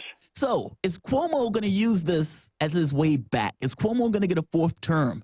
What say you? Because my argument is that the violent crime thing is where Cuomo is going to come out and is going to shine. He said, I'm going to be the guy. Yes, I am a tough guy. Yes, I made the congressman's wife cry or shake for 10 minutes after I finished talking to him. I'm all those things. However, I am also the guy that is going to be tough on crime that you can think about. Meaning, is Cuomo the guy that is basically going to connect the violent crime, Eric Adams, Joe Biden, and is going to use that to basically get himself back in good graces in the state of New York? What are your thoughts, Michael? Well, I think your question reflects an accurate reading of the governor's intentions, his latest intentions. He has been trying for some time to create the impression that he is inevitable. And so he sort of piggybacks on every issue, this sense that I know the answer, or I was there first, or I'm with you on this. And so there's this, I mean, for example, recently there was an advertisement on some website about him wanting to hire a deputy finance director for his campaign. And it's that kind of thing like, oh, yeah, of course I'm running next year in 22 when he'll be seeking his fourth term. Of course I'm running. Of course I'm going to be the governor. Of course I'm going to work with Eric Adams and Joe Biden. I'm going to work with the federal administration on building this great tunnel under the Hudson River. I'm going to do all of these things because I'm going to be the governor. Of course I'm going to be the governor. Who's crazy to think otherwise? And so there is, as I say, this sense of an inevitability that he's trying to create, being forefront on pretty much every news cycle. The problem with that impression, however, is that it leaves out the most important factor, and that is the report that is being done on the sexual harassment allegations. The federal investigation of his attempt, which I believe is absolutely crystal clear, to hide the truth about the nursing home deaths, as well as the fact that there is also a report being done, or an investigation being done, on his attempt to protect himself by retaliation against those who made accusations against him. So when we get the results of those reports, and I believe they're all true accusations, particularly the hiding of the information from the federal government. Now, whether the FBI would actually indict him over that, probably not. So, but I think they will in some way issue findings that show that he did indeed try to deceive the federal government, just as he deceived all New Yorkers about the number of nursing home deaths. He hid the information, he changed the reporting, he withheld it from the government as well as the public. Yeah, and the withholding's the bad part. Michael, we've had you on for many months at this point to talk about this, and thanks for coming back on. Any big updates, real quick, on either the FBI investigation into the nursing home deaths or the state probe, Letitia James, the internal probe into that and into the sexual harassment allegations here? Any recent updates on that, or is mum the word from those? No word from any of that, and that's why I think this void that has been created. There was a kind of frenzy when day by day it seemed a new woman came out making allegations against the governor. All of them who had worked for him at one point or another. Some of them who still do. So as their stories came out, there was a kind of frenzy. Well, wow, he's going to go. He's going to go. That frenzy has passed because the women, if there are new ones making allegations, have gone directly to the Attorney General investigating. So that's gone private. Instead of going to the media, they go directly to the officials who are investigating the alleged crimes, and those officials aren't talking about it, which means we're not hearing it, which means we're not thinking about it, which means Cuomo's healthy, politically speaking here. But go for it. Second, my prediction is that the report from the Attorney General's investigators on the sexual harassment and on the attempts to retaliate, I think will be devastating to Cuomo. And I think at that moment, you will then see the reverse of what you're seeing now. The void that he is filling with a sense of inevitability will be instead dominated by the details of the allegations against him. And I am told by one of the lawyers that there could be as many as 20 women making these allegations. We know of 9. There could be 20, this lawyer says. So imagine 20 detailed stories of 20 women making these allegations in this report, which is required to be public, compiled by these 2 seasoned investigators. Enough, and that's enough complaints where, if you remember with Me Too and Harvey Weinstein, that it started to like blend together, and what you were left with beyond all of the details of the stories that you were hearing was just the disgusting impression of a criminal and just a terrible person, which, if that's what you feel when you think about Cuomo, is not going to be good for Cuomo. Right. But Letitia James is, last I heard a couple of months ago, potentially angling for governor. She, like Eric Adams, you know, Attorney General, she would be a pardon crime type, would be my guess. Even if she would be left leaning as Attorney General, she has an experience that if there's a crime problem right now, that could help her politically. Now, I'm guessing she's not the front runner competing with Cuomo. Who is, Michael? Who you know, if, going into 2022, if it's not Cuomo as governor, who do you think it would be? Well, Letitia James, like Cuomo, is a Democrat, and she would be the most formidable primary opponent against him. There's been talk that she would run. On the other hand, she's in her first term as Attorney General, which is an elected position in New York. Cuomo supported her in her campaign to win that post, but they've since obviously had some serious falling out. But let me just return to the release of the report for a second, because I think that there would be consequences beyond just the report. I think his public polling, which has recovered somewhat but not completely, would collapse. I think that if this report is, as I believe it will be, devastating, then I think you'll see a public uproar. You mentioned Harvey Weinstein. Obviously, there's no allegations here of rape, but you would, I think, have a public sickness over this and a revulsion against the governor. You would have then a renewal of the calls for him to resign by fellow Democrats. And then finally, the one person who I think would signal the death knell would be Joe Biden. Joe Biden in the past said that if Cuomo were guilty of these things, he will have to resign.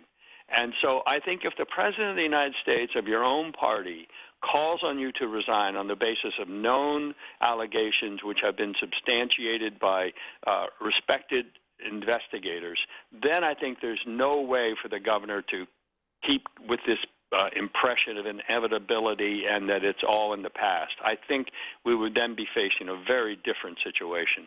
So you think Cuomo days are numbered, basically, under that motto? I have believed all along that the report would sink him, and I have found no reason to change that. It's taken a lot longer than I thought it would or should, but I think the basic calculus is still there. Interesting. So let's do this. Let's take a break, and we're going to bring you back. You guys are listening to, or the voice that you guys are listening to is Michael Goodwin. He's a journalist and columnist at the New York Post. You can follow Michael on Twitter at @mgoodwin_New York Post and read his articles at thenewyorkpost.com. But we'll be back with Michael. You guys are listening to Fault Lines with Thomas and Stranahan. We'll be back in a moment. Fault Lines. Are you bored? Are you lonely? Do you need a hug? Well, we can't give you that, but we can keep you up to date on Radio Sputnik.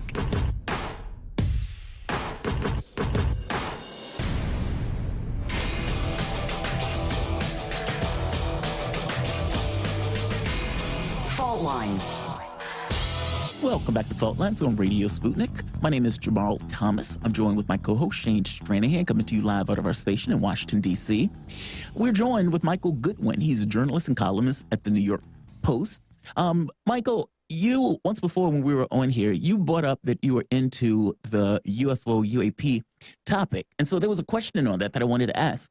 I don't think you were here the last time where they released the Office of Department of National Intelligence release the report that basically said, these are real, these are objects, they're international security airspace. We don't know what they are. We need more scientific research and investigation, and we need more resources to do it.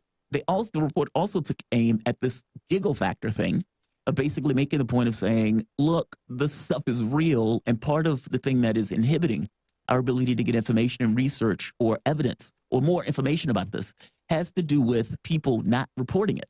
And so in an attempt to get around that, within 2 weeks of sightings and with 2 weeks of encounters, we want people to be able to report that stuff. They hired a new person to head basically the UAP task force.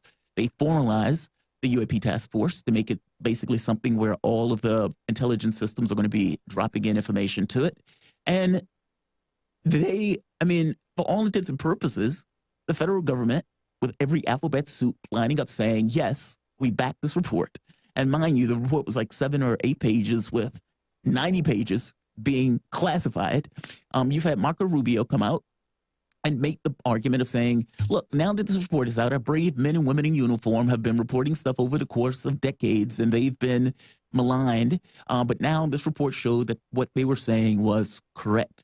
You've had a head of NASA come out saying, yes, I've seen the report. I don't think we're alone. You've seen Mitt Romney come out and basically say they're not Russia, they're not China. I've seen the classified report. I don't necessarily think they're from somewhere else, but maybe.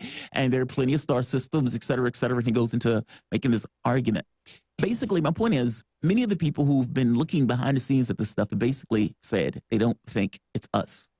And the technology that they describe, I mean, for God's sake, Elizondo was talking about that person who headed ATIP, Advanced Aerospace Threat Identification Program. That was the program that basically helped with the release of those videos that the Pentagon released. And he's the person who headed the program. They were studying UFOs. He basically made the point where he was talking about the Fravor case, that Fravor was called to the area by the ship, that the ship, by the radar, was finding something that was kind of roiling underwater or near the water. And so Fravor and one of the other pilots, I think it was 4 people that were in the air, were called to the area because the radar hit something. They get to the area, they see something kind of on the ocean floor. It comes up on some level to their level. Fravor, 4 other pilots and 3 other pilots are flying, circling this thing, watching this thing. There's no sense of wings, there's no surface, there's no anything that they can detect. The thing takes off at this phenomenal speed when Fravor tries to kind of go in on it because he got sick of just kind of looking at it and flying around it. And when the thing takes off, it ends up in their area where they're supposed to end up when there's, let's say, an emergency or something like that. Meaning the point that Elizondo was making was this thing went faster than, we could conceive. It didn't have any surfaces to show transportation or movement or anything else. It was under intelligent control. We have no idea how it did what it did. Now, this is extraordinary. What do you think about the report? What do you think about what has been coming out about this stuff by people who are in the know, meaning subject matter experts? What is your take on this?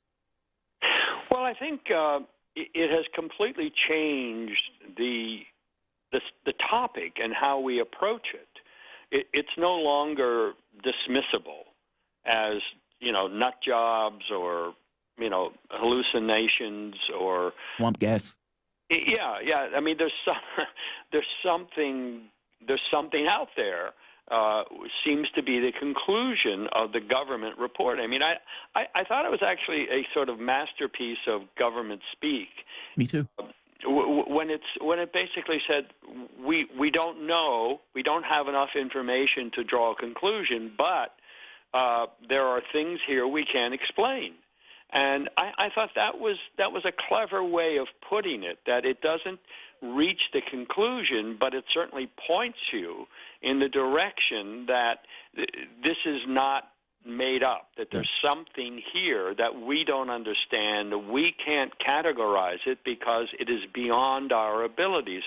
In other words, that there's no the incidents of one of which you described, there's no visible means of propulsion. There's no obvious way that this craft, whatever it is moving, is being powered. I mean, we see rockets, we see airplanes, we see submarines, we see ships. We know what the propulsion is about. We know how they get their energy, how they move forward. With these things, we don't know. It is beyond our technological abilities to describe or to achieve these feats of speed and direction change, et cetera.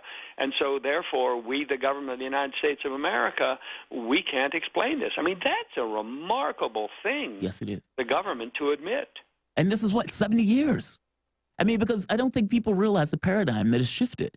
I mean, for what, 70 or 80 years, the U.S. government said this is swamp gas. Science has said this is swamp gas. There's nothing to see here. In fact, they even hired scientists to go out and basically lie and said there's no there to it. And now, all of a sudden, this new paradigm is on the table. I agree with you. It's a phenomenal thing of government speaking the way they did the report. And they have another report apparently coming up. Congressional hearings are apparently coming up. What do you think all of this stuff is leading us to?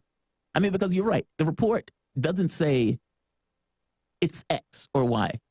But the report makes it clear that we don't have the physics, or at the very least, we don't understand what it does, meaning it's a paradigm break, whether it's us or not us. And I think that's the part of the report that was most profound.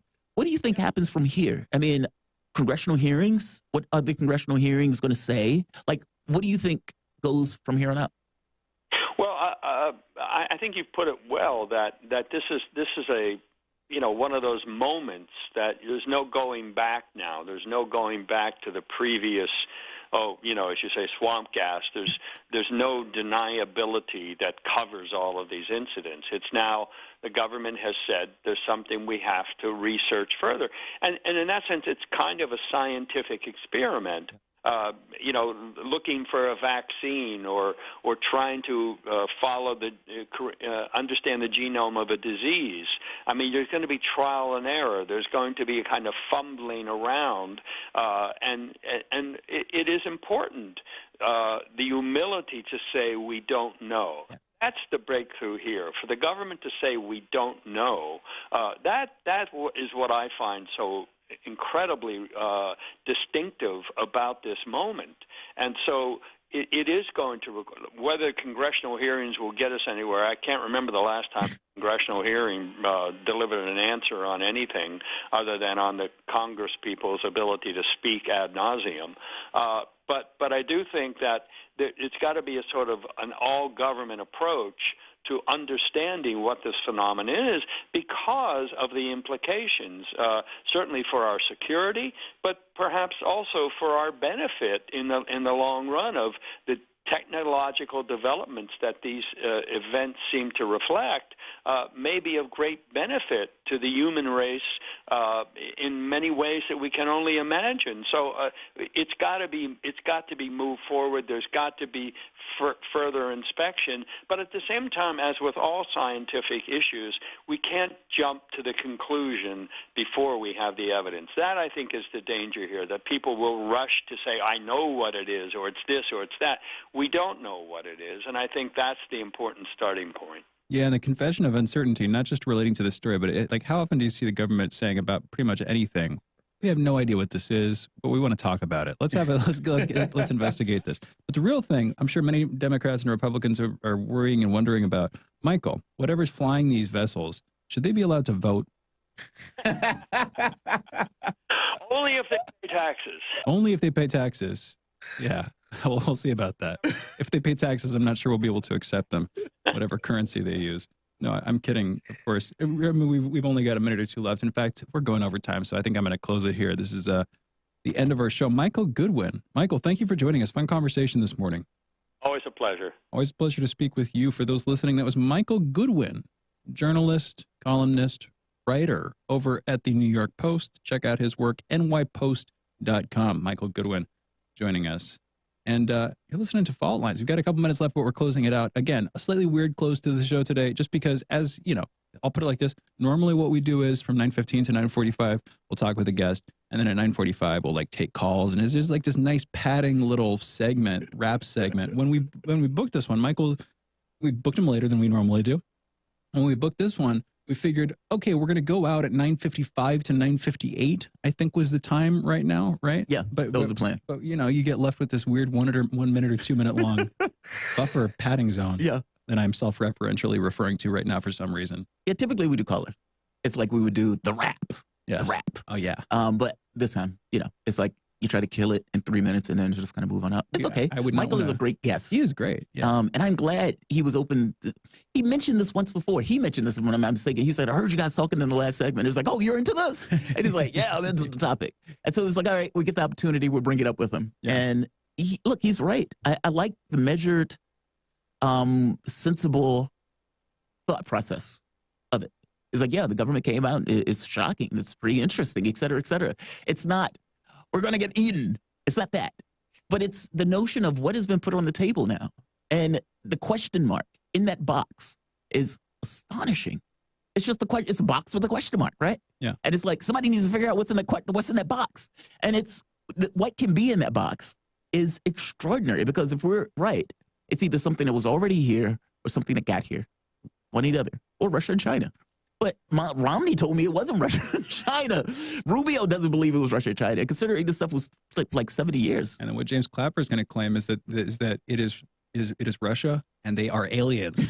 That's what that they've always been aliens. You remember, of course, Clapper saying that Russians are genetically dishonest. Do you remember? I remember that. I remember that. It was yeah, I remember that. Smug mug. Anyway, a great show today. Fun conversations with our guests. Thank you to our callers. I'm brave. I'm sorry we didn't get to you that second time. I thank everybody. Co-host Jamarl Thomas, engineer Andre, our two producers. I want to thank you, most importantly, for listening to us this morning.